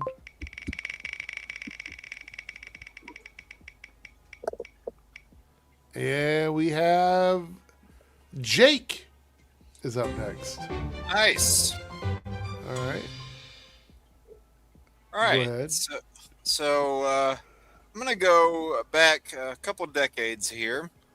This is a franchise that started, I guess really you could say in the mid-90s was when this really got streamlined, scratch that, early 90s. And they had some entries that were really well-known and beloved and some that definitely were underappreciated. And I'm essentially just going to go with, I don't know if it has an official name, but the 90s Marvel TV animated universe, that entire franchise. Right. Because like everything from like X-Men to Spider-Man to Fantastic Four, All the ones that crossed over with each other. Iron Man, all that stuff. Like that was, so I guess you can call it the precursor to the MCU. Okay. Love that stuff. Very nostalgic for me. I'll cut on an episode of that stuff for my morning coffee. It's just become part of my daily routine. So I'm gonna go with that one. All right, that's good enough. Let's spin the wheel and see who gets the pick next.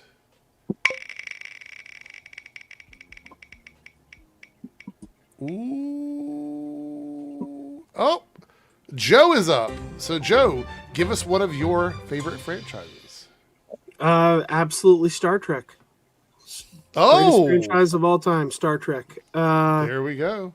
Yeah. Any particular era of Star Trek or just all of it? I mean, I love pretty much. I'm going to break your heart here. My least favorite is Voyager, but I've grown to appreciate it more over the years. But my favorite of all time is Deep Space Nine. So I don't know. There's levels in there. I think Picard's probably my second least favorite after Voyager, but yeah, DS9 and the original series are my two top favorites. Okay. All right. Well, let's spin the wheel.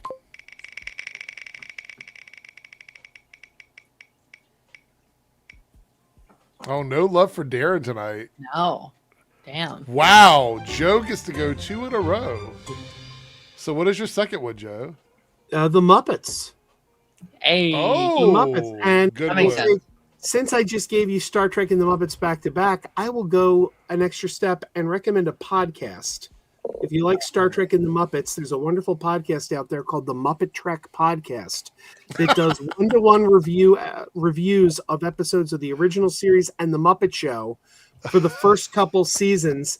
Then they run out of episodes, and they're currently doing one-to-one reviews of Star Trek: The Next Generation and Fraggle Rock. Oh my god! Muppet Trek is a great podcast and very interesting combination of franchises. Yeah, don't know how to put those together, but okay. Let's spin the wheel. Let's see if I can actually go this time. Well. Well. Either way, would have been me. Yeah, there you go, Darren. Okay. To me, a sign of a good franchise is consistency. Is a franchise that not just has one good installment, but maybe has 2 or 3 good installments. And I think the one that comes to mind first when I think of probably the most consistent franchise of all time, and I don't think there's a universe name for this, but the Breaking Bad, Better Call Saul, El Camino franchise. Nice. I mean, Vince Gilligan really did create that perfect trilogy of shows that don't I feel like on paper it's why would you make a franchise out of Breaking Bad, right? But it works. Breaking Bad had 5 incredible seasons in a row. Better Call Saul had 6. Then they did the movie, which is also incredible. And it's obviously not part of it, but Player Abyss just came out right now and it proves Vince Gilligan is a god. He can do no wrong. So yeah, those 3 as a trilogy is an incredible phrase. The only bad installment of this universe is the really bad Slip and Jimmy show they did for AMC Plus.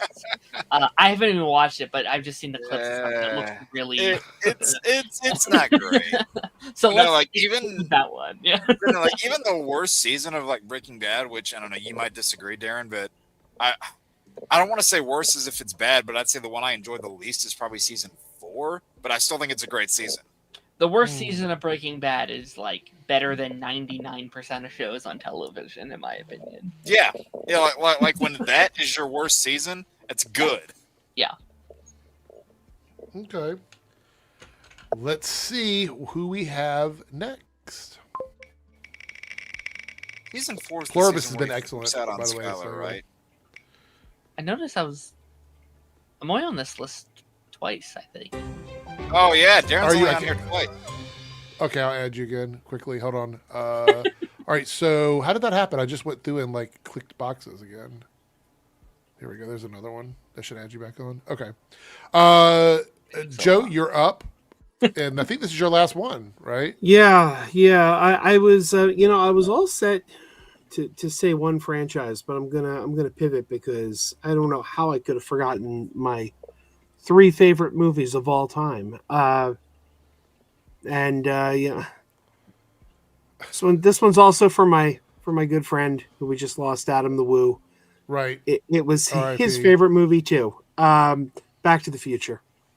I love the Back to the Future trilogy so much. I don't think there's 3 better movies out there, and I can quote them backwards and forwards, and it doesn't get any better.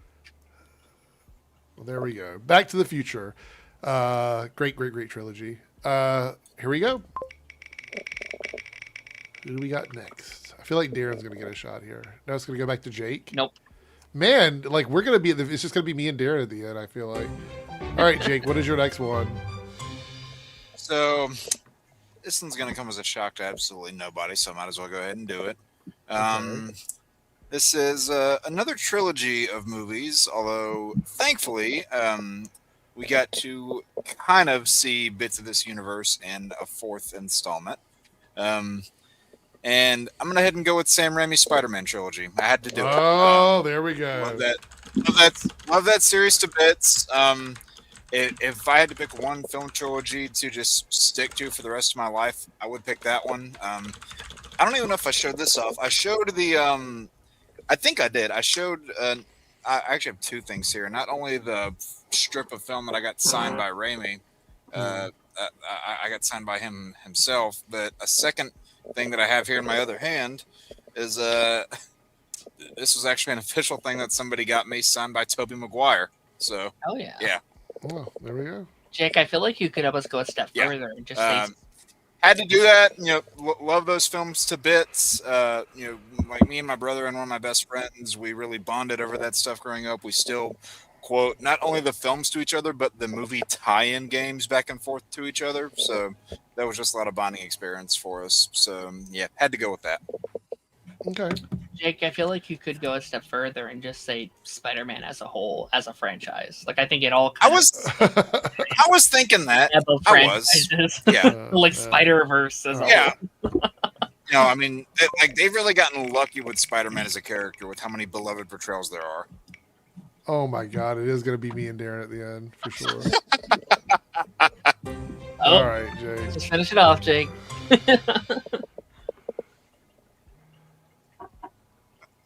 All right. I was thinking of this last one, but no, I feel like one of these two are going to go for it, so I'll leave it for them. Hey, I'm a nice guy, all right? Uh-huh. I am going to go with, I hope this isn't one I'm taking from somebody, but this particular franchise really got me into the wider world of this IP beyond just a handful of characters. I'm going to go with Bruce Timm's DCAU. Started back in '92 with BTAS, and then went all the way to Justice League Unlimited. That introduced me to some of my favorite characters. Kind of gave me quintessential versions of characters I had read, and was just like, I don't know. I can just go back and watch any of those episodes like I was seeing them as a kid. They age just as well still today, and like any of those franchise episodes are another one that I could throw on with a morning coffee and still enjoy it just as much. Okay. So I guess it's just me and Darren now. Let's see if we can wrap this up. There was one that I left on purpose just so one of these two could go for I wonder who's going to get this one. There we go. Okay. All right, Darren. Yeah, let's talk about it. We just had a pretty decent length talk about it a couple minutes ago. But I think Avatar is one of the greatest franchises of all time. There we go. I came out cooking with the first series, which is one of the greatest series of all time. I think love those blue aliens. Oh yeah. Yes, that one. Totally that one. No, I think Last Airbender killed it. And then, is Korra a perfect show? No, but I think they did some fantastic television in that show. The franchise has had some low points with the live action movie. They've done some stuff. Well, we don't talk about that. The new live action series has its hit or miss, but I think in terms of like building out a world for a franchise to build itself onto, it has the most like spin-off potential I've ever seen. You can make 1,000 TV shows, 1,000 movies. It is a never-ending cycle of storylines and characters and origins and stories that you can pull from, and which is why it's making me so mad that things are being treated the way they are right now. But I'm excited for that movie to come out. I'm excited for the show to come out, and hopefully tons of stuff after that. So okay, well, let's see what we have here. Is Darren going to get to wrap it up, and then I just have to give my 2 in a row, or am I going to get a chance? Nope. It looks like I'm going to have to go back to back at the end. So fitting, I guess. Okay. All right, Darren, go ahead. What is your last one? There's a couple I could choose. Okay. But you know what? I'm just going to do it. I started this being like, I think what makes a franchise good is consistency and quality. Let me go the other direction, though. A franchise that has had highs of highs, but also lows of lows. Let's just do the Arrowverse. CW's, 400 episodes, nearly 45 seasons, years and years and years of stories. Probably the most influential franchise of my life. There's probably no other franchise that will beat the highs of what that franchise gave me. And the friends, I truly would not be in this panel right now if it wasn't for the Arrowverse. Like, I wouldn't know you, Eric, if it wasn't for Arrowverse. Right. I wouldn't know Jake. I wouldn't know half the online friends I have right now without those shows. And I truly owe it pretty much everything, and just like, but the way my personality formed by watching those shows week to week and stuff like that. So, Arrowverse is definitely in my top. Yeah, I was trying to put that together because my shit kept cutting out, and I was hearing you talking. I'm like, did he say Arrowverse? I did. Okay. Honorable mention though. For you. Honorable mention: Ben 10 and How to Train Your Dragon. They all those would be in my top 5. Question: Do we consider Superman and Lois part of the Arrowverse, even though they decided to say it was in an alternate universe? It's in the Arrowverse fandom. It's in the Arrowverse family. It's that cousin that moved away 5 years ago, but we still send them. Just like Gotham Knights is Arrowverse fandom. I count it in there. And Darren's favorite show, Naomi, is also in the Arrowverse fandom. Naomi's that cousin no one since Postcard 2, but it's technically still family. Because that's the funny thing. I kind of would say that my favorite Arrowverse show is Legends of Tomorrow, but it might be Superman and Lois. I just don't know if Superman and Lois counts. I always called those shows Arrowverse adjacent shows. Yeah. That's what I always called them. Yeah, they're in the family. I'll throw like 2 honorable mentions in Go ahead. since I've already done, just because I completely forgot to. These are 2 game franchises, and I honestly don't think I'd be really who I am today without them. There are a lot of game franchises I could have thrown in there, but really 2 that were really just cornerstones for like not only what I do on here, but also just the friends that I ended up making.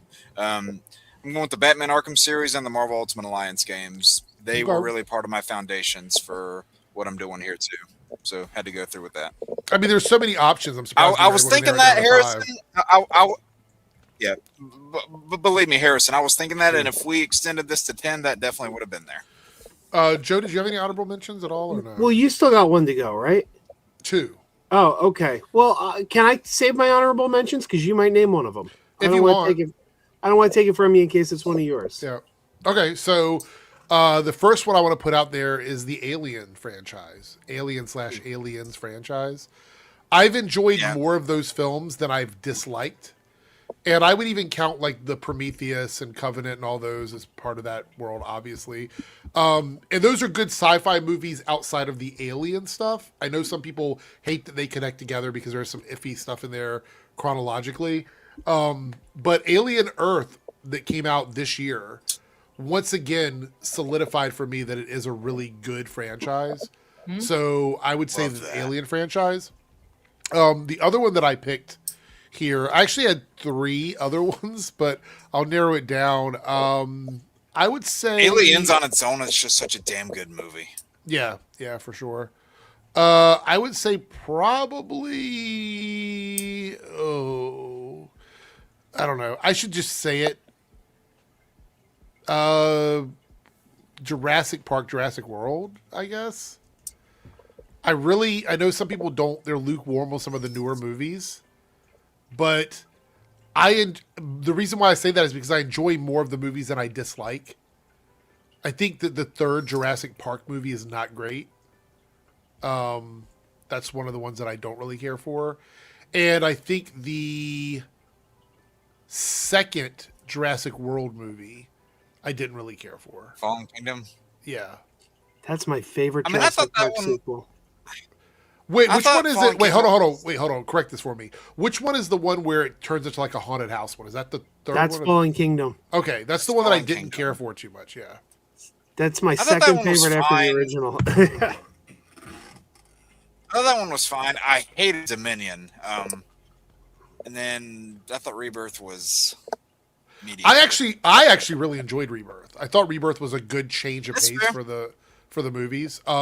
The 3rd act again has some like similar vibes of the other movies, but I don't really know how to do a 3rd act in Jurassic Park, Jurassic World without some sort of big sort of dinosaur battle. I don't really know what to do with that.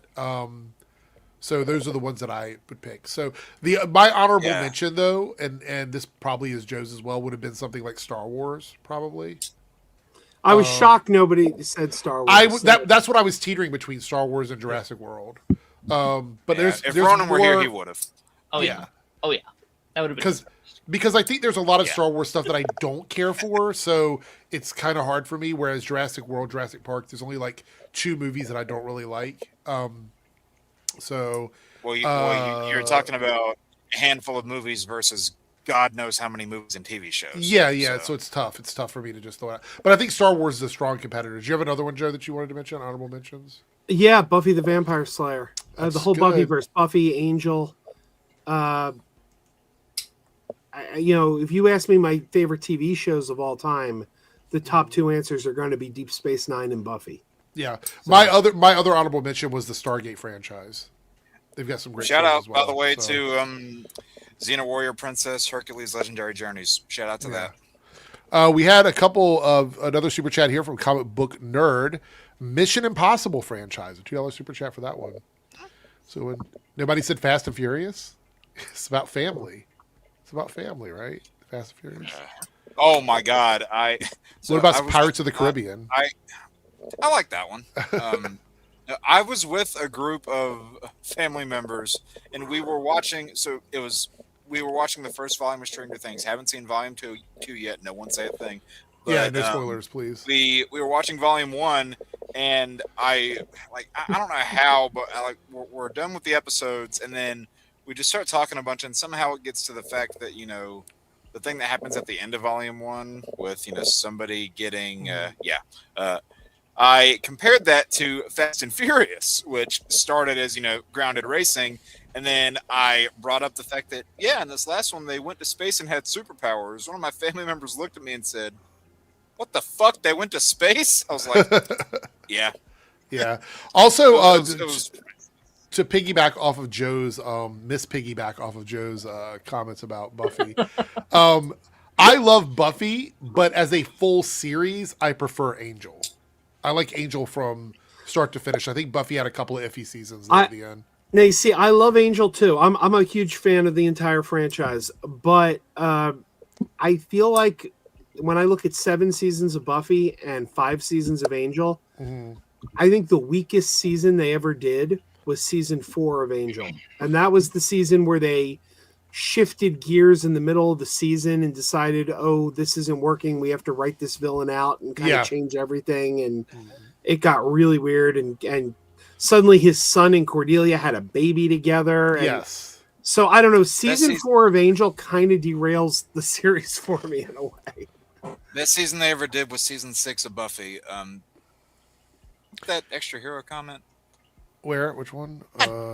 Right here, Jake. Yeah. Okay. Yeah. What is this about? I know it's a Harry Potter thing, but what is even being referenced here? I don't know. Bit random, my friend. Yeah. I will say that Cordelia was my favorite character from Buffy. So when she went over to Angel, that's why I followed her over to Angel, because it was one of my favorite characters from the show. Joss Whedon, my favorite from Buffy. Joss Whedon once said that. Favorite. Yeah, Willow was great. But they once asked Joss Whedon if the show, if the story arc he told was what he intended, and he said, "Well, yeah, it was the story I intended to tell, but I actually told the intended story arc about Cordelia, not Buffy." About how the most vapid, cheerleader becomes the hero who steps up, and Cordelia actually fit that role more than Buffy did. If you look at the way the character started and ended. That's a good point. All right, before we move forward, we have 20 minutes left on the timers for the Debunks channel. I just want to kind of give you guys an opportunity. There are 5 super chats of any level over there. We got 20 minutes left, so that means 99-cent super chats count if you guys want to donate over there. These are the possible things I'll be doing. I will be doing a top list for the Debunks channel for the first time, and these are the options for that. Top 5 chuds who need to delete their channels. So that's one of them. The other one is top 5 worst takes from the MCU era from the chud channels. Top 5 tropes that chuds complain about. Or if you want to get spicy and talk about giving shout outs to positive stuff, best anti-chud, anti-grift channels. But we have to hit the goal over there. We have 0 out of 5 right now. So if you'd like to contribute over there, you can. So, but in the Reloaded channel, we've already hit our goal. But here's what we're voting on. This is a new series that I'm going to be doing starting in January. I'll be doing 2 of these a month. I'm going to be doing full-on essay-style videos, so like in 45-minute to hour-long videos where I dive into deep subjects. These are going to be things that I sit down for 2 weeks, I work on, and then I upload them as full videos on the Reloaded channel. So these are what you guys are voting on in the chat. No top 5 for this one. It's all essay-style stuff. I'm working really hard on these things, so we'll see how it pans out. I did it with the Arrowverse years ago, so this is me returning to that in 2026. These bonus video essays that we'll be doing could be on MCU, the Phase 4 and 5 problems, where I'll be deep diving into what I think the issues were with Phases 4 and 5 and how Marvel tried and attempted to do things and they were not successful. We have discussed it a little bit over here. I think Darren and I have talked about it more than any other combo of people on the stream. But yeah, I'll be diving into that on a video if you guys pick it. The other one is, does Get Woke, Go Broke exist? And that'll be a long essay style on how, whether or not, I don't want to spoil the whole thing, but whether or not Get Woke, Go Broke actually applies to anything they've ever said. The other one is the X-Men Allegories Explained. I will go over all of X-Men Allegories, and if Jake would like to join for that video, I would not mind having him as a co-host on that one, because I know he loves X-Men. And the last one is how superheroes shape culture. I'll be going into my thoughts on superhero fandom and how it has changed with culture and time through media. So those are the 4 possible essays. Probably. We've already hit the goal in the Reloaded channel. So one of those will definitely be done as a video essay. So you guys can vote on that right now. However, again, the Debunks channel, we are still 0 out of 5. If you guys want one of those top 5 list videos, you have to donate over there because that's how it works. We do have a member chat over here, though. Actually, super chat and a member chat. Harrison here with a member chat. Cheers, Eric, and the whole panel for this year. Yeah, shout out, you guys. We only have one more Nerdcast this year. By the time we get here next week, it will be 2026. And I will be previewing the new layout of the screen, like the wallpaper and everything, the new logo and all of that for the next week before it changes completely in January. So there we go. Harrison, that's not a. The Winter Soldier trigger figure. Yeah, that is not an incorrect statement. Staggervore here, and Joe might want to chime in on this one. Angel got better with season 5 when Spike was added. Agree or disagree with that? You think that? I agree, but I also think it's multifaceted. The addition of Spike was great, but you also got an influx of Buffy writers who came on to Angel because Buffy had just ended. So you were kind of dealing with some of the best writers. Ben Edlund, creator of The Tick, was a writer on Angel that season.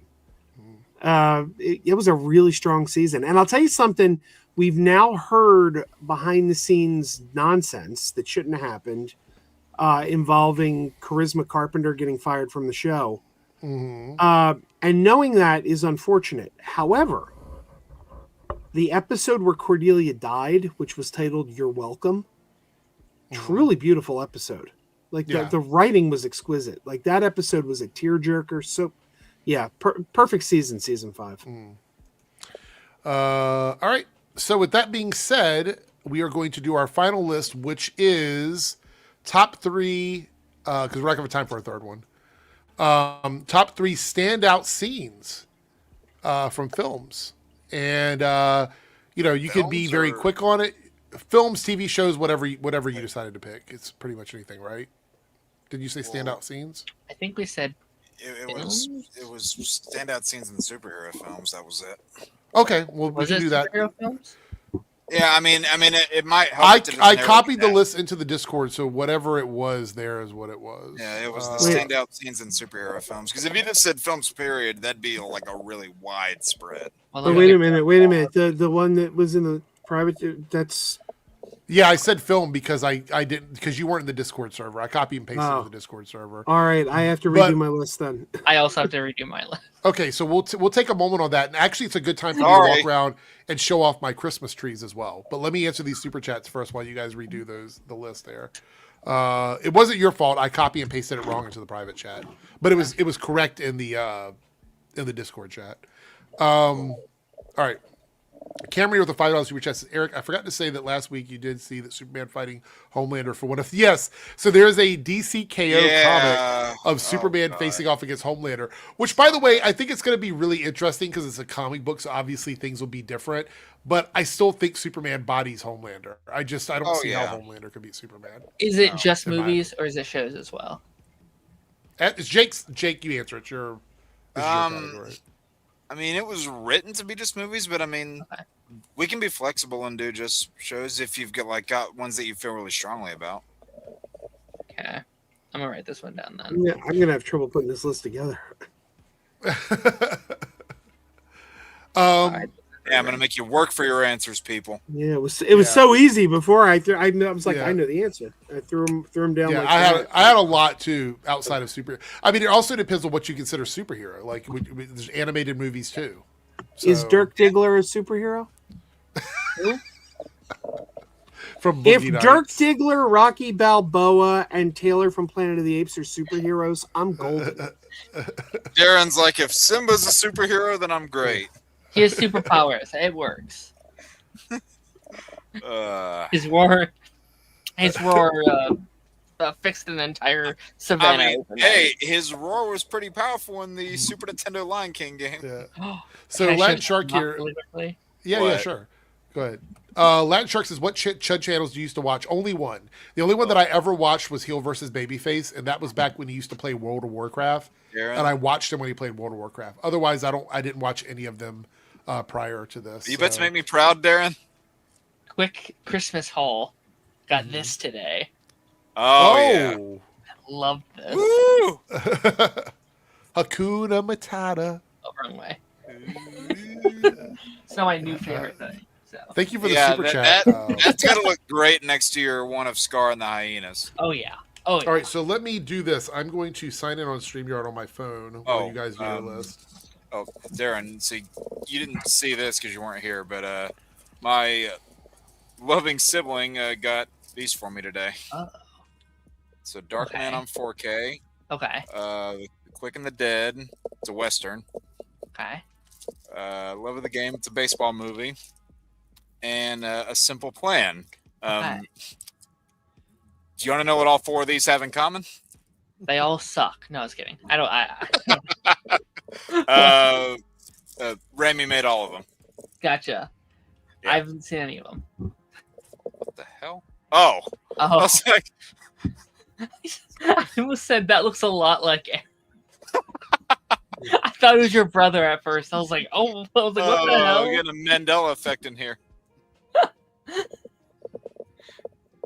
That's so funny. Oh, you're muted, friend. Yeah, Harrison. Raimi made a baseball movie. It was with Kevin Costner.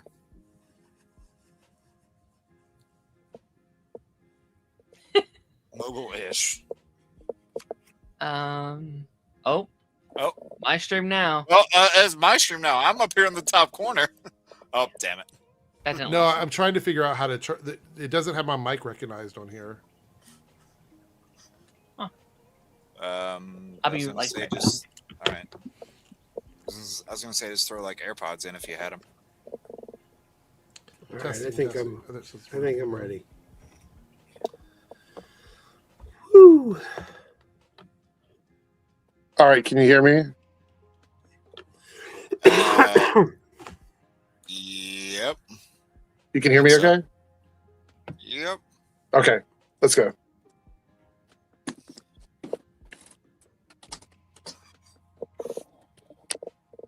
Can you guys say something? Because I can't hear you guys now. Hey. What?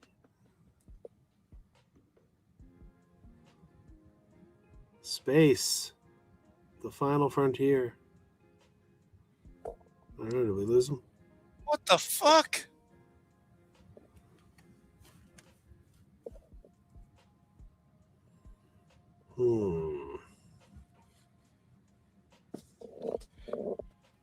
What the? All right, hold on one Darren, second. what did you do to my thing? I'm still here.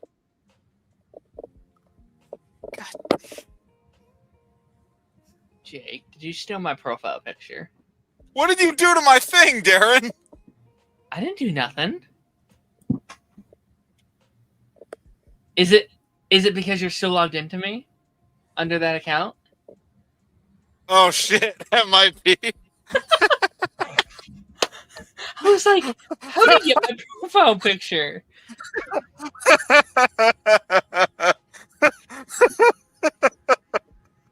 That is so funny. Oh my god. Yeah, you'll probably have to sign out of that and sign back into your regular. Oh. Not that I mind you using that account, but No, I went to go fix something. I looked down. I was like, what the fuck? What are the Teletubbies know what was in that image? Ask this guy over here. He made it. What's funny is I don't even have that on this account.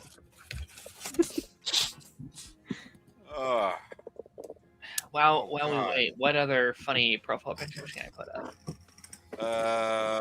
You've got the Shrek one that made me laugh. I have like 5 Shrek ones. The one where he's like, no, not that one. That's Shronky. No, not that one either. It's not Dr. Phil? No, it's not that one. Okay. I'll know it when I see it. Yeah, there it is. I don't know why that one made me laugh so much. I think it's because the first time you showed it, it caught me so off guard, and I did not know how to respond. All right, can you guys hear me okay? Yep. Yeah. It's a little echoey, but it's okay. Yeah. It's echoey? It's fine. Yeah, it's... All right. So... trying to figure out if I could...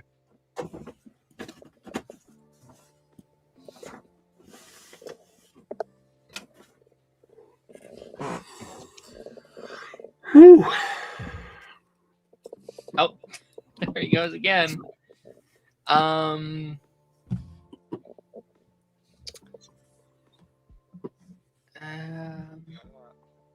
to look at chat while we. Yeah, Darren. So I don't know if you said this when we were doing honorable mentions on franchises because my shit kept cutting in and out. Did you mention Ben 10 at all? In my honorable mentions, it was Ben 10 and How to Train Your Dragon. Okay. I didn't because I wanted to talk about a new franchise for once. A couple ones I don't talk about as much, but fair. I was like, have I ever talked about Breaking Bad? It's like not really. One of my friends is also mad at me that I haven't seen the Dragon movies yet, so I got that today too. I can show that off too, I guess. Oh, you got like the trilogy or the live action movie?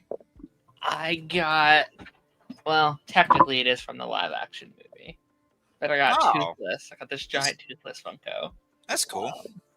Yeah, I somehow didn't have a How to Train Dragon Funko yet. And then I think my favorite gift I got today. Let me turn off my camera. Oh. Watch as I knock all my shit down. There goes Nightcrawler. I got Lost. I heard Nightcrawler. Oh, nice. Been wanting to get this. I don't know if you can tell. Very, very, very nice. Yes. Eric, you're muted. Now I just have to find time to watch it again. I don't know what's going on with StreamYard tonight. Something is really wrong with it. Because, like, That's... on my phone, it said that the signal was weak. So I disconnected from my Wi-Fi so I would get 5G, which usually works. But even on 5G, I was getting kicked off of it. So I think there's an issue with StreamYard. I don't know what it is. However, while that was happening, I took pictures of my tree. So I'm going to upload it to Google Slides and then we'll watch it here. Hold on. Pause. Yeah, StreamYard does suck. It's either incredible or terrible. Yeah, I was gonna say when it works, it's great, and when it doesn't, it's like a nightmare. So yeah, it's like Tale of Two Cities.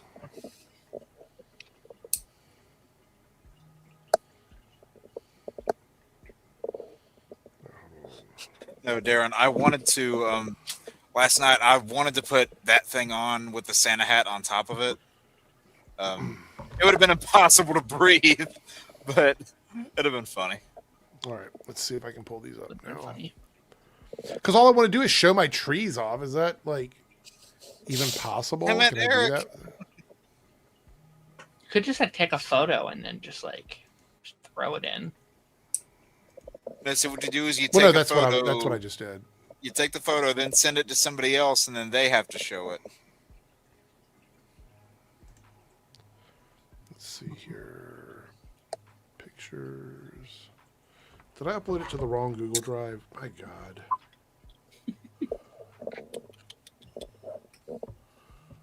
What you drinking there, Darren?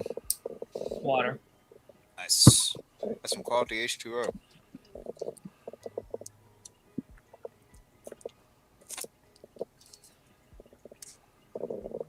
Oh, can I send you something to show if that's okay, Eric?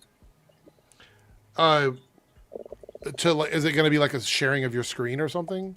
Yeah, I was just gonna send you an image. I was wondering if you wouldn't mind throwing it up. Yeah, but I mean, like where? Where are you going to send it to? Oh, don't send it on Discord. Don't. Because I can't. Discord has a block on like showing off stream. You can't. I'd have to turn that off, and then it'll show everybody's messages and stuff like that. You just share your screen, Jake, if you have it on your computer. I don't. But hold on. Probably get it on Here. here. I mean, if you want, you just send it to me, Jake, and I can throw it up on screen. Okay. I appreciate that. Well, I can present it. I can actually put it on screen. Same vibe. Okay. Here, it's a pair of pictures. That was my contribution for this evening's festivities. One of my trees is one that you guys. I've had it for years, but everybody likes to see it, so I'll share it. Let's see here. Oh, we hit the goal. Who did that? Latin Shark. In the debunk channel. Latin Shark. Oh, there we go. Sent 3 super chats. Yeah. Thank you so much for doing that, Latin Shark. Yeah. And you've also got another super chat we're going to read here in a moment. We're going to save it for the end because it's a really good question to wrap up the stream on. All right, I'll share this here. This was the prime rib that I put together for tonight. It's a second one there too of the full thing before it was cut. Let's see. Very happy. The second with how one. this Hold on, came where is out. it? Very, very happy right with here. how that came out. Yeah, that was how it looked before being cut. Good. Very happy with how that came out. I don't know if anybody. How long did you cook that for? So it went from like one stove to another. So in total, started at around. Well, we started the preps around 2-ish, I want to say, and then was served at about 6. So. Okay. Hell yeah. So, in case anybody tries to talk shit about my cooking, yeah, there we go. They still will. Yeah, they probably will. And you know what? You guys won't be eating any of this, so you guys can eat shit. Oh. Let's see. I'm uploading my images now so we can look at them. Oh, breakfast burritos sound great, Chris.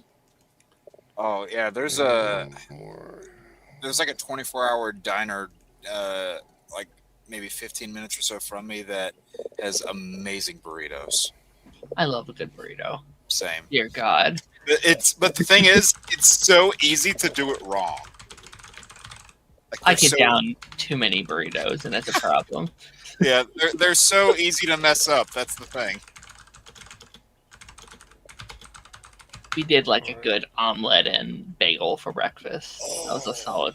All right, so here are my trees here at the house. We're going to start out with... Oh, actually, I need to upload one more. Darren, you're making me hungry. I'm going to get rid of the hand. We're going to start out with the first one here, which is our small gaming tree. Okay. As you can see there. And It's always placed in the gaming corner of the room where we have Street Fighter, and there's another one on the other side that's the Marvel vs. Capcom. I was about to say, is that a Street Fighter cabinet? Yeah, and around the corner from there is Marvel vs. Capcom. But that is our gaming tree, and that is a small tree that you can see when you come up to the door. It's right next to where the window is. Then we have our tree that scares people a little bit because it was made so we can stick things in its mouth that guests can take when they leave, and it's usually like little random toys and stuff like that. But here it goes. This one here. And so this one, you can fill its mouth up with stuff, and then it can, like, you can take it and leave the house. So I love this one because it looks like a Muppet. Yeah, very Muppet coded. And each little ornament has a toy in it. So it's like a toy giveaway tree or whatever. What do you think this is? Handing out Easter eggs for kids? I'm kidding. And then our final tree, our big tree, the one that we have everything on, is here, which is our superhero tree. And this one is this is our main one. Oh yeah, the little snick thing up there. That's cool. Yeah, and it's got Rachel Summers as the star at the top. So is that Firestar in there? Yes, Firestar, Magic. Hell yeah. The Flash is on it too. Is it Barry or Wally? It's Barry. Barry. Okay. Wolverine's on the backside of it. Rachel is the top, is the star at the top. God, so and Let's see, Firestar. Yeah. I wish I could see. Is there a way to, I don't think there's a way to make that bigger on here. Way down there at the bottom. Is that Spider-Man? Yeah, Spider-Man's on there too. Yeah. Okay. Let's see. I wish I could. Yeah. I guess if I open this up on another screen, I should be able to make the image larger. Let me do that because there's a lot of stuff on this tree. Hold on. You guys want to? I won't like take the camera off, but you want me to quickly see a picture of my Batman tree that I have this year? Oh yeah. If you want, yeah. Here, I'm not gonna go off because of Darren's cursed image, so I'm just gonna do this.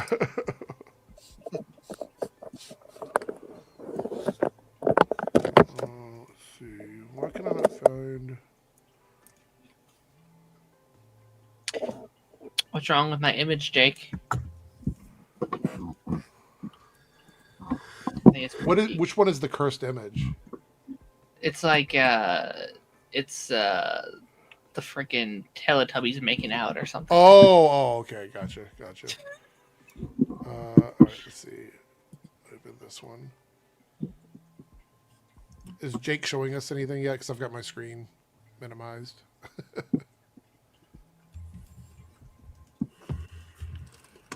Let's see.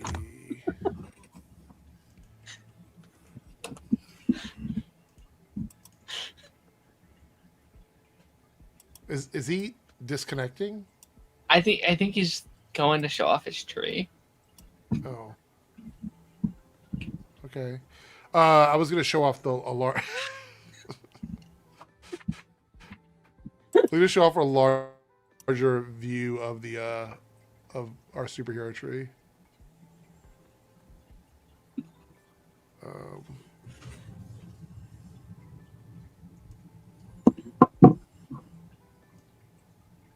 Here we go. Share screen.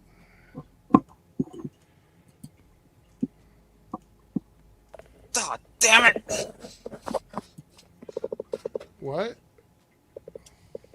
Sorry, I sat back down and I dropped my phone. So here's a better look at it.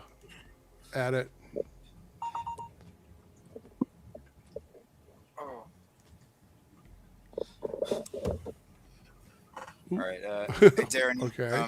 You mind if I send these to you again, Darren? Yeah, that's fine.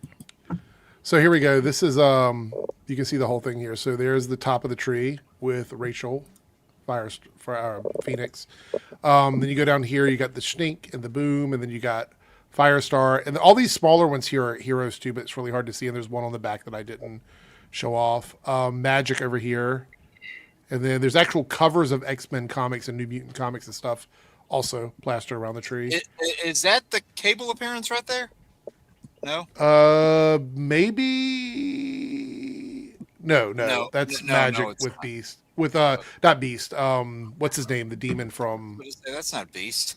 Yeah, and then this area is the DC area, so it's like Flash and all this Flash stuff, and then you get out here at the bottom, and there's Spider-Man, and it has the different logos from the different era. Oh, Spider-Man. Nice. I see the all red one down there. Yeah, and it's funny because is that Spider-Ham wrapping paper? Where? Down there. No, it's actually cats' buttholes is what it is. Ooh. Oh. Okay. Wait, Darren, why is that your background? That'd be funny. Yeah, see, it's like cats showing off. We thought that would be funny for because we have a bunch of people coming over that are kind of like very stuck up tomorrow in the family, so we wrapped all their gifts in this paper. It's like a gag. So yeah, I sent mine to Darren of the Batman tree. Yeah, as you can see, our couch we have a waffle blanket and a saltine cracker pillow. So Hella's on the wall. That's Hella over there on the right. If you can't see that right here from there. Oh, thumbnail time. What the fuck? Yeah, it was the thumbnail for my live stream the other day. Oh. Whoops, where'd Jake go? You took me off. I didn't take anybody off. I was closing the window for the thing. It said host has removed you. So. It was a jump scare. I know you keep saying that, but I'm telling you I'm not doing it. I don't know how that happens. I shared my Star Trek tree if you want to see it. I don't know how well you can see the ornaments. They all right. We got a couple images down here, so let's see here. This is it's a Star Trek tree there. Yeah. That's cool. Is this in your area that you're in now, like the room you're in now? Yeah, it's right back there. Oh, okay. All right, I see. Oh, next to the cabinet. Okay, I see it. Yeah, I don't know. I guess that's not zoomable, is it? But, no, that's why I had to do it a lot of Star Trek ornaments on there. I do like the Enterprise as the star at the top, though. That's really cool. I like your Tony the Tiger. Yeah, I did see that too. That was pretty cool. It's great. All right, there we go. Holy shit, lens flare! Wow. Sorry, I took it in the dark. No, it looks really cool. Yeah. JJ would be proud. There's the mask at the top there. It's really good. Yeah. Yeah. It's pretty awesome. Pretty awesome. Yeah, and then on one of the zoomed in ones, I had animated series Batman on there as an ornament. Oh, okay. That's cool.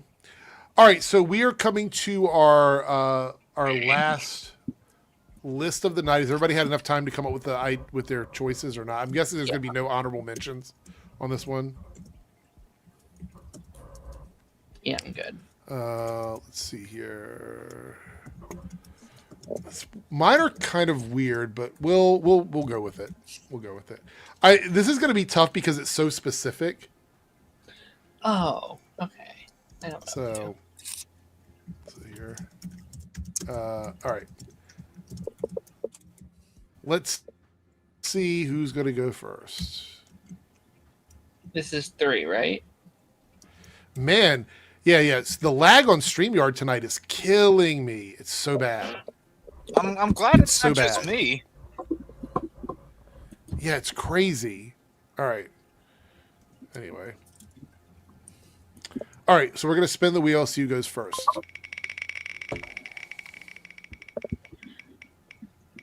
And it is Darren. Fresh pickle litter. All right. Go Okay. ahead. Can you guys hear me okay? Yeah. Yeah. No. Okay. Let me go with one I'm kind of thinking a couple people may have in their list. All right. But I think it's probably the most coolest, most badass moment in a comic book project. And that is, and we literally just talked about this scene, Erica, a couple weeks ago. But that's Thor's entrance in Infinity War. Yeah, good in one. Wakanda. They're Good about one. to lose the battle. The you're screwed now. From Hulk. Comes down with his new hammer and his new friend Tree and Raccoon Man. And he destroys the battlefield, and you feel. To me, that was the first time I'm like, "Oh, Thor is cool." Like Yeah. I liked him before, but that was the moment I'm like, He's that's badass. That look, That's no lie, and Thor. I've talked about this before. That is sick scene, Thor. that scene was a standing ovation in my theater. When Yeah. that happened, half the theater got up and cheered when Thor came down. Yeah, That's when Thor reached Superman status for me. When that yeah. happened, I was like, this is Marvel's Superman, 100%. That happened twice in that movie. It was during the Thor bit and during the Cap bit earlier in the movie. Yeah. Those were the 2 times we got an ovation. and he never went back. Yep, he Thor fell never got down hard. Uh, All right, let's spin the wheel.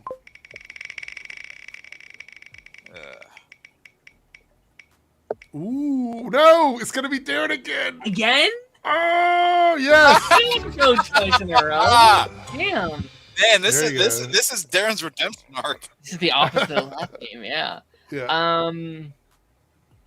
Okay, I am going to pick a scene from my favorite superhero movie, The Incredibles. And I could pick I could literally pick almost any scene in this movie. It'd be one of my but I am going with probably one of the darkest scenes in superhero movie history, when Syndrome shoots down Helen's plane, and Bob thinks he's just witnessed the death. This sounds very dark for it to be my favorite scene, but he thinks he's witnessed the death of his wife, his daughter, and his son all in one foul swoop. And I think I love how this movie shows the depravity of a superhero world, how far villains are willing to go, and how far a hero can fall.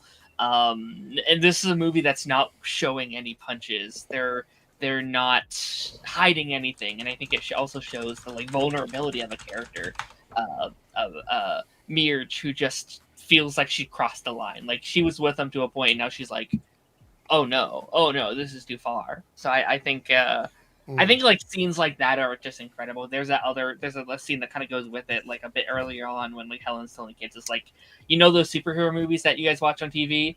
This is not like one of those moments. These guys will kill you. These guys will take you out. Like, there's stuff like that is what makes that movie so brilliant. And you see that Syndrome's not even flinching. He's like, it's 15 years too late. Oh, brilliant. Woo! All right, let's see who goes next. Stuff. Oh, Thought it is Jay. that would have been funny. No matter which way it goes. Hilarious. That'd have been All right, Jay, hilarious. you're up.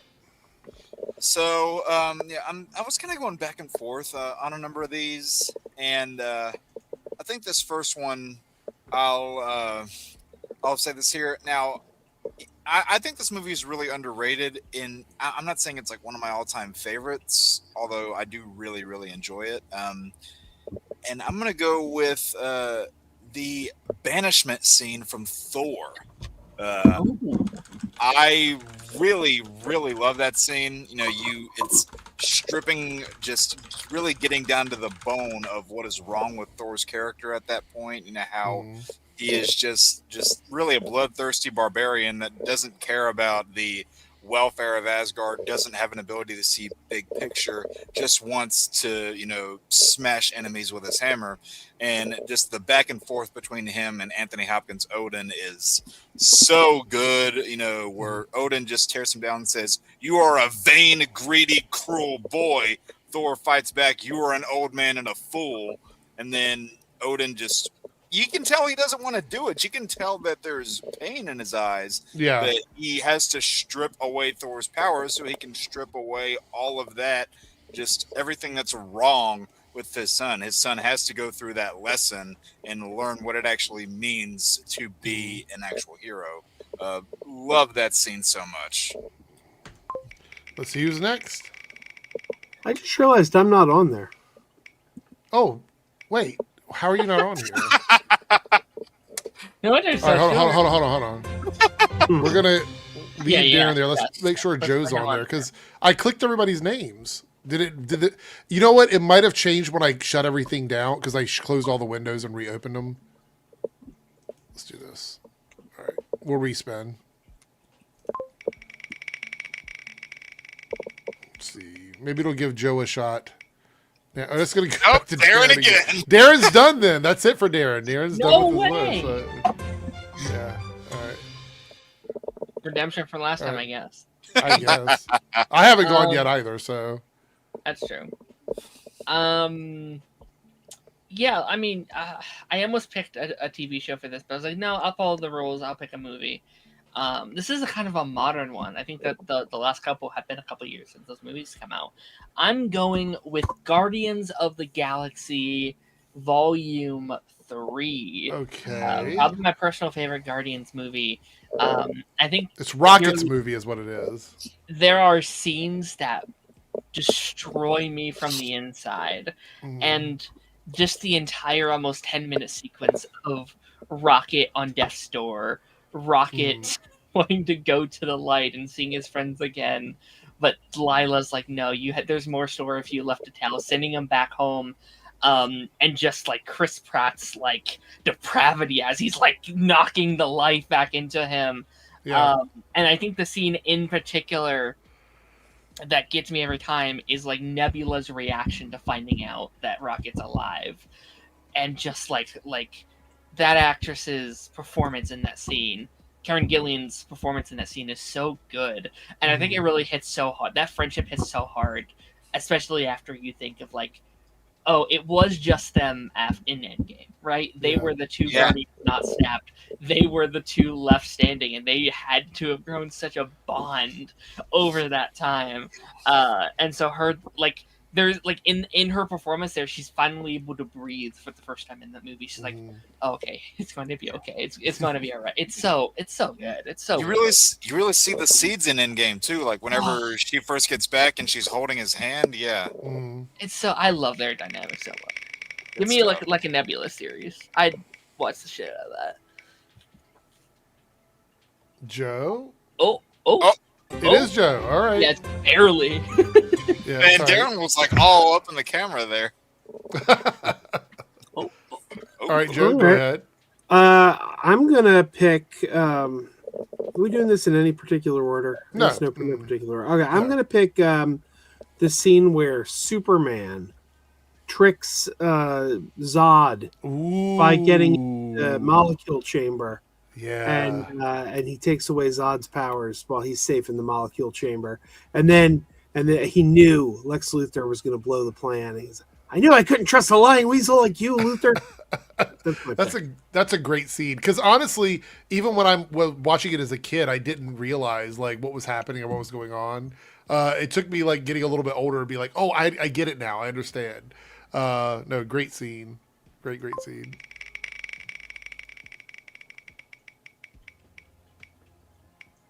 Oh, Joe gets to go again. Oh. What's your next one? What is it with these back-to-backs? I'm going to pick from the Flash movie, the scene where the multiverse is collapsing, and we start to get like little cameos by like Christopher Reeve and Nicolas Cage. I just thought that was a beautiful scene. The canceled giant crab spider thing. Yes, that we got. Yes, so. I love that moment, because I said that it was the same year that Across the Spider-Verse came out, and I kept saying Across the Spider-Verse was just like cameo porn. Like, we're just going to throw every Spider-Man you've ever seen, and here they are. It's just overload, and in one little brief moment, the Flash kind of outdid them by being like, hey, we're going to do cameos too, but ours are going to be meaningful to the story, and they're going to be so brief they don't outlive their welcome. They're going to come on, they're going to serve their purpose, and it's over.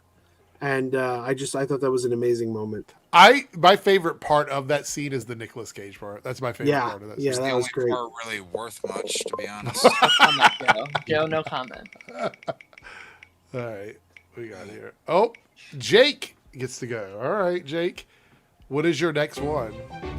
Well, the next one I picked actually involves the Flash, funnily enough, but it's not from that movie. And well, you guys might know where this is going. I'm going with the at the Speed Force scene from Snyder's Justice League. I really love that scene. No The joke. rewind of the one that he did. Yeah, Rewinds where- time. Okay. Yeah, where the unity happens and Barry rewinds time. That is so funny that you yeah. both picked an Ezra Miller Flash scene, and they're both completely different. It's ironic because I don't love Ezra in that portrayal. Said that many times, but I do love the way that scene is set up, and I just love how they build up to it in that movie. How he has his one rule about not turning back time, not interfering with it. He says, "Hey, this is all or nothing. You have to break your rule now." And it's his father's words that you hear towards the beginning that are really part of what saves everyone. Is where he says, "Make your own future," and that's just one of the things I loved about that movie in general. Is like you got to see heroes be heroes and do heroic things and act as a unified force for good, and that was really. That really was the epitome of that in that scene. Like great music, great visuals. What song was it? It's a score, right? It's a score from. It's a score. And loved that moment so much. That's probably the best moment in the entire DCU, if I'm being honest. Wow, DCU or DCEU?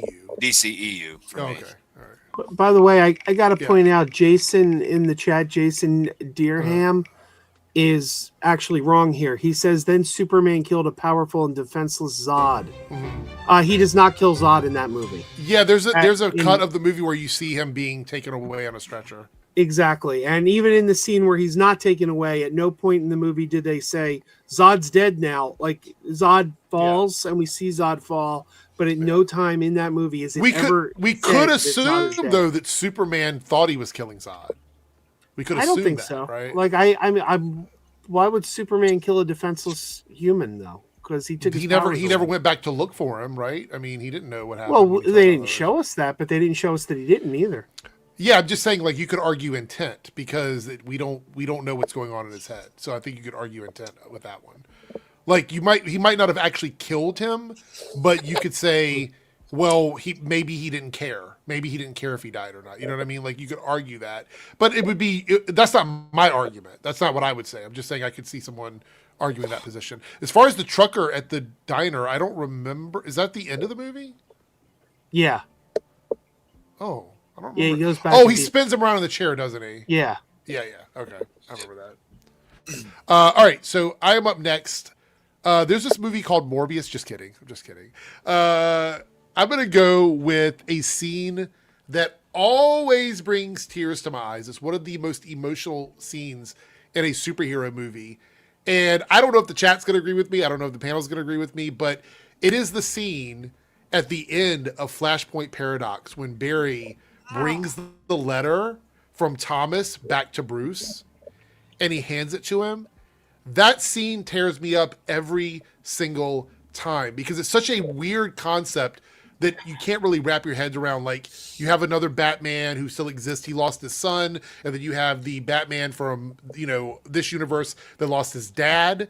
And so you have this moment where he gets a letter from someone that is technically his father, but from another universe who never got to see his son grow up and be the man that he is. And you get that letter to Bruce. It is just absolutely 100% an emotional scene for me in a movie. This is my father's handwriting. Yeah. Damn it. Matter of fact, when we watched that movie, a friend of mine who had never seen it, he enjoyed the movie up until that point. After he watched that scene, he says, this might be the best piece of Flash media I have ever witnessed in my life, is Flashpoint Paradox. I honestly wish they would just adapt that movie into live action, and I would be so happy, 100% happy. But that'll never happen. It'll never happen, unfortunately. But yeah, I think that movie kind of ruined me on future adaptations. Yeah. All right. You're one hell of a messenger. Yeah. Oh, yeah. Great scene. Oh, do I get to go again? Oh, okay. All right, so it's going to come down to three and three here. All right. So my next one is going to be from the MCU. Okay. And it is a scene in Endgame, probably my favorite scene in Endgame, where they're on the ropes, and for the first time ever, Captain America gets to pick up Thor's hammer. And we get that battle where Captain America has the shield and the hammer, and he's facing off against Thanos. That to me is a scene that is almost as equally as hype as the Thor scene from Infinity War, because we'd been waiting for that moment forever.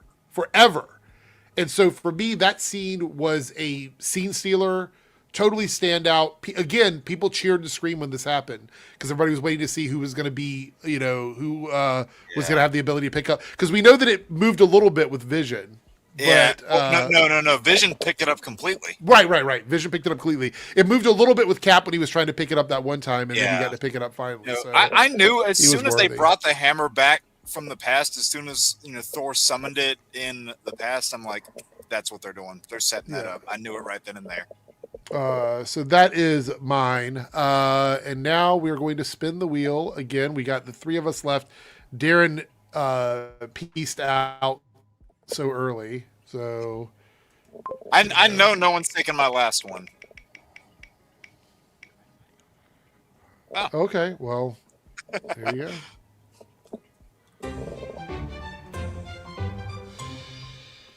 Yeah. All right. I knew nobody was going to take this one. I saved it for last on purpose because I actually was doing this in kind of an ascending order, so going from the bottom of it to the top. I could have picked 100 scenes from this series. I'm going with a scene from the Raimi Spider-Man trilogy. Surprise, surprise. I'm going with a scene from the third movie. Yes. No! I'm actually going with a scene from Spider-Man 3. No, Eric, it is not a jazz club number, and it is not the Saturday Night Strut number. Okay, all right, cool. All right, go ahead then. I like those scenes for my own reasons. But that's a different conversation. Get your money when you fix this thing. Yeah, Harrison, Bully McGuire. Yeah. Great stuff. But no, the scene that I'm going with is honestly a scene that I rewatched so many times. It's honestly like it's probably a once a day thing at this point. No joke. And that is the scene where Peter realizes he is at his lowest point ever. He goes to the church and removes the symbiote, and then it falls down onto Eddie Brock. I love that scene for so many reasons. Just from a narrative standpoint, you can see how low it has brought him. Right. And then he is at his version of his lowest. And then you have Eddie, who is at his version of what he perceives as his lowest. And he takes Peter's words from earlier in the movie, "You want forgiveness, get religion." Takes it literally. The bastard literally goes to God asking him to kill Peter Parker. So you can tell he took it in his own twisted way. But in a sense, Eddie kind of got what he wanted, because that evil, twisted version of Peter did die in that bell tower. The suit's getting stripped away. Peter's stripping away everything that the suit is turning him into that he isn't. All of the evil, all of the anger, all of the aggression, all of that is being, ripped away piece by piece. And I love how, as it's going through, this is something I've noticed just from watching the scene so many times. You can hear the suit really struggle against him because it knows what he's trying to do. So you can hear it pull back. As he's hitting the bell, you see the Venom face jump off of the suit for a second. Love that. And just musically it crescendos, and once it's off of Peter and it's kind of shrinking away, the music dies down, and then as soon as it finds a new host again with Eddie Brock, it's attacking, its energy's back, the music's flaring again. And if I had to pick one scene as my favorite in a comic book film, I'm going to go with that one. Love it to bits. Oh, and I was even wearing the shirt. Crazy, yeah. So yeah, I was even wearing the shirt to go with it. So yeah, love that. All right, it is up to me and Joe here. We're going to see which one of us gets to go to the penultimate answer. I mean, I did college papers on this movie, so. Oh, it's going to be Joe. All right. So, what is your last one, Joe? Well, we're bringing Ezra back. It is from Justice League, from the theatrical cut. The scene where Barry says to Batman, "I've never done battle before, and I don't know. You guys know how to do battle. I don't know how to do battle." And Batman says, "Save one person. Save one person." Love that moment. That's good. I see this. Jake literally like oops out of the screen. Look, he's not down with that scene at all. Well, I have to say, it was not in my cards to see Ezra talked about 3 times. 3 and, times. Yeah, I mean that's shocking to me, honestly. And Flash 4 times if you can't. Chris goes, but that is a great scene. So I think in theory it's a great scene, in my opinion. All right. So my last one. If it didn't make Flash out to be an idiot, sure. My next one, my final one, is a scene from the beginning of a movie called X2. And it is probably one of the most iconic scenes from that era of superhero movies, and it even holds up today.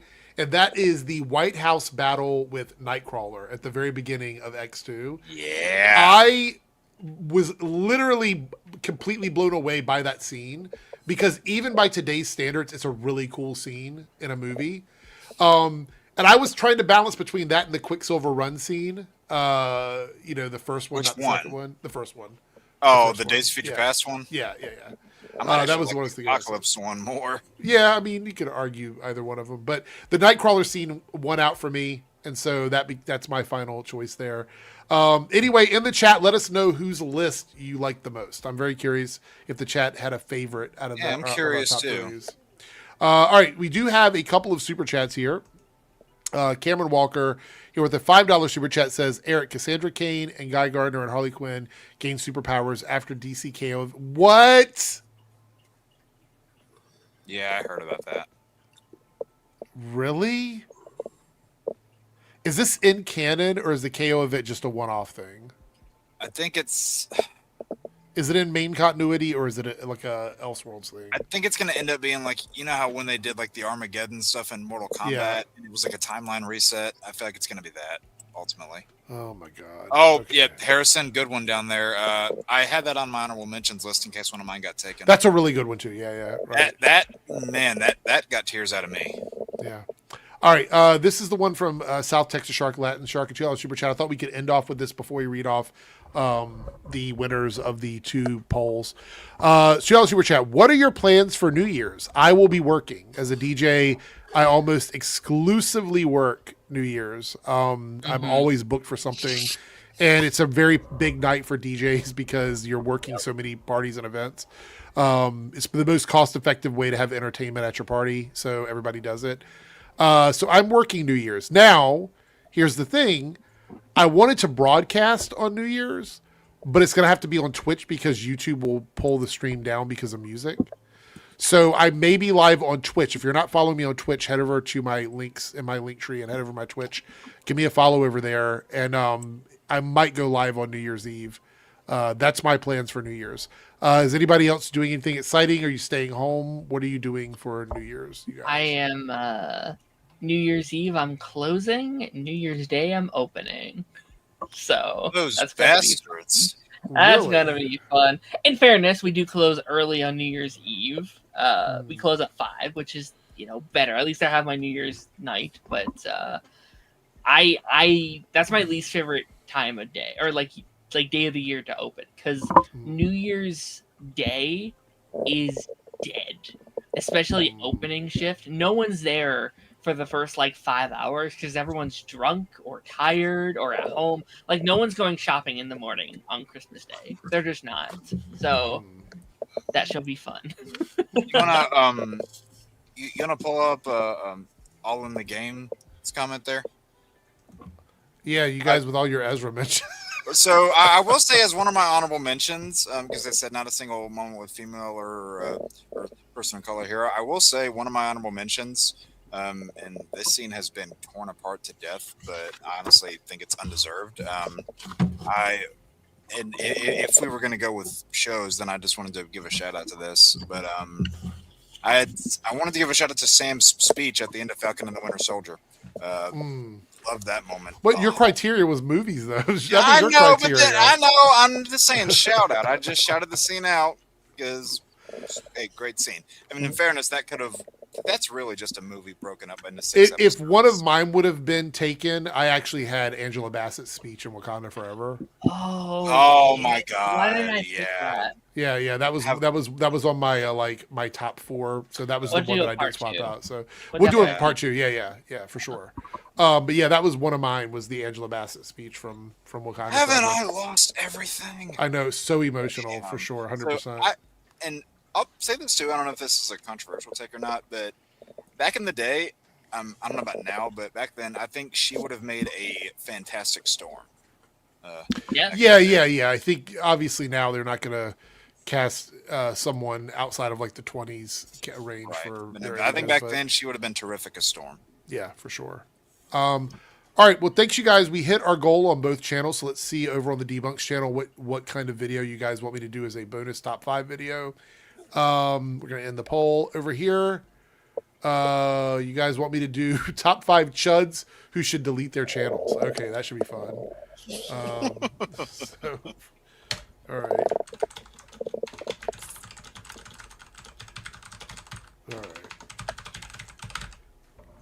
All right, so we got that. And over on the Reloaded channel, for the essay video that I'm going to be doing, the first one in the middle of January, you guys want me to do 52%, overwhelming number, MCU Phase 4 and 5 problems, and basically the way I can see them correcting their problems. So, yeah, that will be the first essay video on the channel. Let's see. You have to stop at top 5. No, we can do as many as we want. Like I can bring back that same list again later on. So There's one chud that you've never covered, and you've explained why. You told the reason why, and it's because he strikes down a lot. Tyrone of Magnus. Tyrone Magnus. Yeah. Since you're probably not going to be doing a video on him anytime soon for that reason, can I take a moment to just make a comment? Yeah, about him? absolutely, 100%. I know what you want to talk about. Go Yeah. ahead. Go for it. First of all, let's just say it right out. F Tyrone Magnus. That guy is a piece of crap because my friend died this week, and Tyrone Magnus did a monetized video where he just read his obituary and started the video off by saying, "I don't even know who this guy is." Oh my god. So Tyrone Magnus monetized my friend who he doesn't even know just to get clicks off his death. So that guy is just a son of a bitch. And that's all I got to say. Yeah. Oh, Darren, you're muted. Sorry. No, that sounds horrendous. It's sounds absolutely horrible. inappropriate No, on every that's- level. Jesus. Yeah. I mean, I think just like making content off the past is also just bad in general. Like, I don't know. Like, obviously, if you're being like, oh, they were such a great person. Oh, like, yeah, of course. Like, that's fine. But, like, in general, I feel like it's just like a rule of law. Like, unless they're like celebrity status and it's a huge deal, like, just don't do that shit. Like that. Yeah, well, it's also disrespectful that he says, I don't even know this guy. Like, who starts out a video like that Yeah, and then reads somebody's obituary? Come on. That's ridiculous. Yeah. Fetman says, sorry to hear that, Joe. Tyrone sucks to put that. Yeah, that is very lightly. He's more than this. Chris goes, Tyrone is a 4-letter word that starts with runt. Wow. Okay. Starts with runt? I don't know what that word is, but we'll go. I think he meant rhymed with runt. Yeah. Says here, Harrison says, that's fucked up. Sending you the best wishes, Joe. Yeah. Thank you guys for doing that. Anyway, we're going to end the stream here. Thanks everybody for hanging out with us on Christmas. And next week, on Monday, we'll be talking about Stranger Things once people have a chance to watch it. And then by the time we stream this time next week, we'll be in 2026. So thank you guys so much. Before we go, I want to give shout outs to everybody. Jake, anything you want to say about your channel, content before we wrap up the stream? Yeah, just some of the things that I have coming out in the last few days of the year. Got a collab that I made with Electric Alex where we talked for an hour about what our favorite superhero games were. Mm-hmm. In the spirit of the holidays, I put together another Arkham ranking. I did the bosses of Arkham Origins. So Did that. I did an Arkham Knight Shadow War rewrite narrated by yours truly. So all voiced images going along with that. That was one of my personal favorite projects that I've ever done, and I really hope that you guys will enjoy that when it comes out. And then the very last thing that's probably going to release, probably on New Year's Eve, if I had to guess, is my whole long, very, very pain in the ass to edit ranking where I ranked every MCU show, film, and special. So yeah, those are the last few things that we have coming out in the year, and then Lost Levels will resume on January 4th. Jason, 2 years until season 2 of Pluribus. I would be so angry. Is that confirmed, Darren? I haven't seen. I'm actually a little bit behind due to like holiday season and stuff, but because the cliffhanger is like it's a very weird cliffhanger, and I would be really annoyed if it was 2 years. So I don't see why it would. I feel like Vince is normally like a yearly TV kind of guy.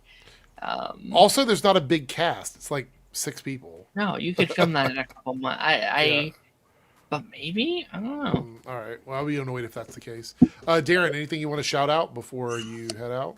I didn't do Pipeline today because obviously Christmas, but new Pipeline tomorrow, our final Pipeline of 2025 with this guy up here and Ronan and another person friend of mine. We did our favorite movies, favorite TV shows, favorite games, comics of 2025.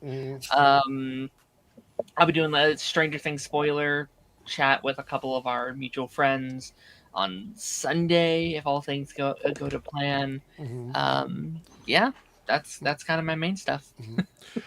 Joe, I know that you've had a rough time, but you did put out a video today. I think it was the Philly cheesesteak video on your Crazy Joe Adventures channel. Yep. I have a bunch of physical media reviews I have to do. I've been kind of putting them off because they weren't Christmas movies, and I wanted to watch Christmas movies this week. So I didn't really feel like watching Good Fortune or Begonia this week. The good movies, by the way, I saw them in the theater, but I wanted to watch Christmas movies this week. So that's coming. That's coming down the road soon. All right, so guys, check out everybody's channel. I do want to comment on this. 9 episodes was slightly too long for Pluribus to get where it did in its finale, in my opinion. I agree, and I think the last 3 episodes really did take its time in a way that was unpleasant. I don't mind slow storytelling. I think it obviously has its place, especially in the age where everything is TikTok coded.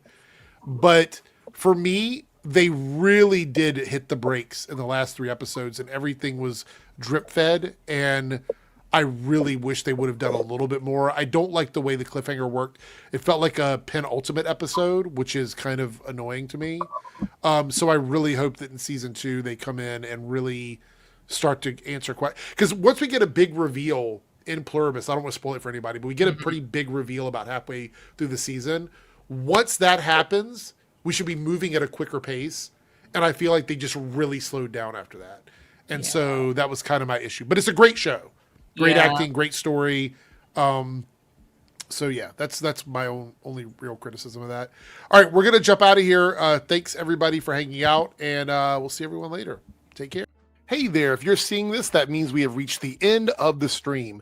Thanks so much for your continued support with comments, likes, subscriptions, super stickers, and super chats. I just want to give a special shout out to all of the channel members who have contributed to the success of this channel with paid tiers. On the screen, you will see your name displayed as a signal of appreciation from myself and the channel. If you would like to see your name on this list, consider selecting a tier with the join or plus button depending on your platform. Thanks again, everyone. Let's hang out soon in the next stream, and I'll see you then.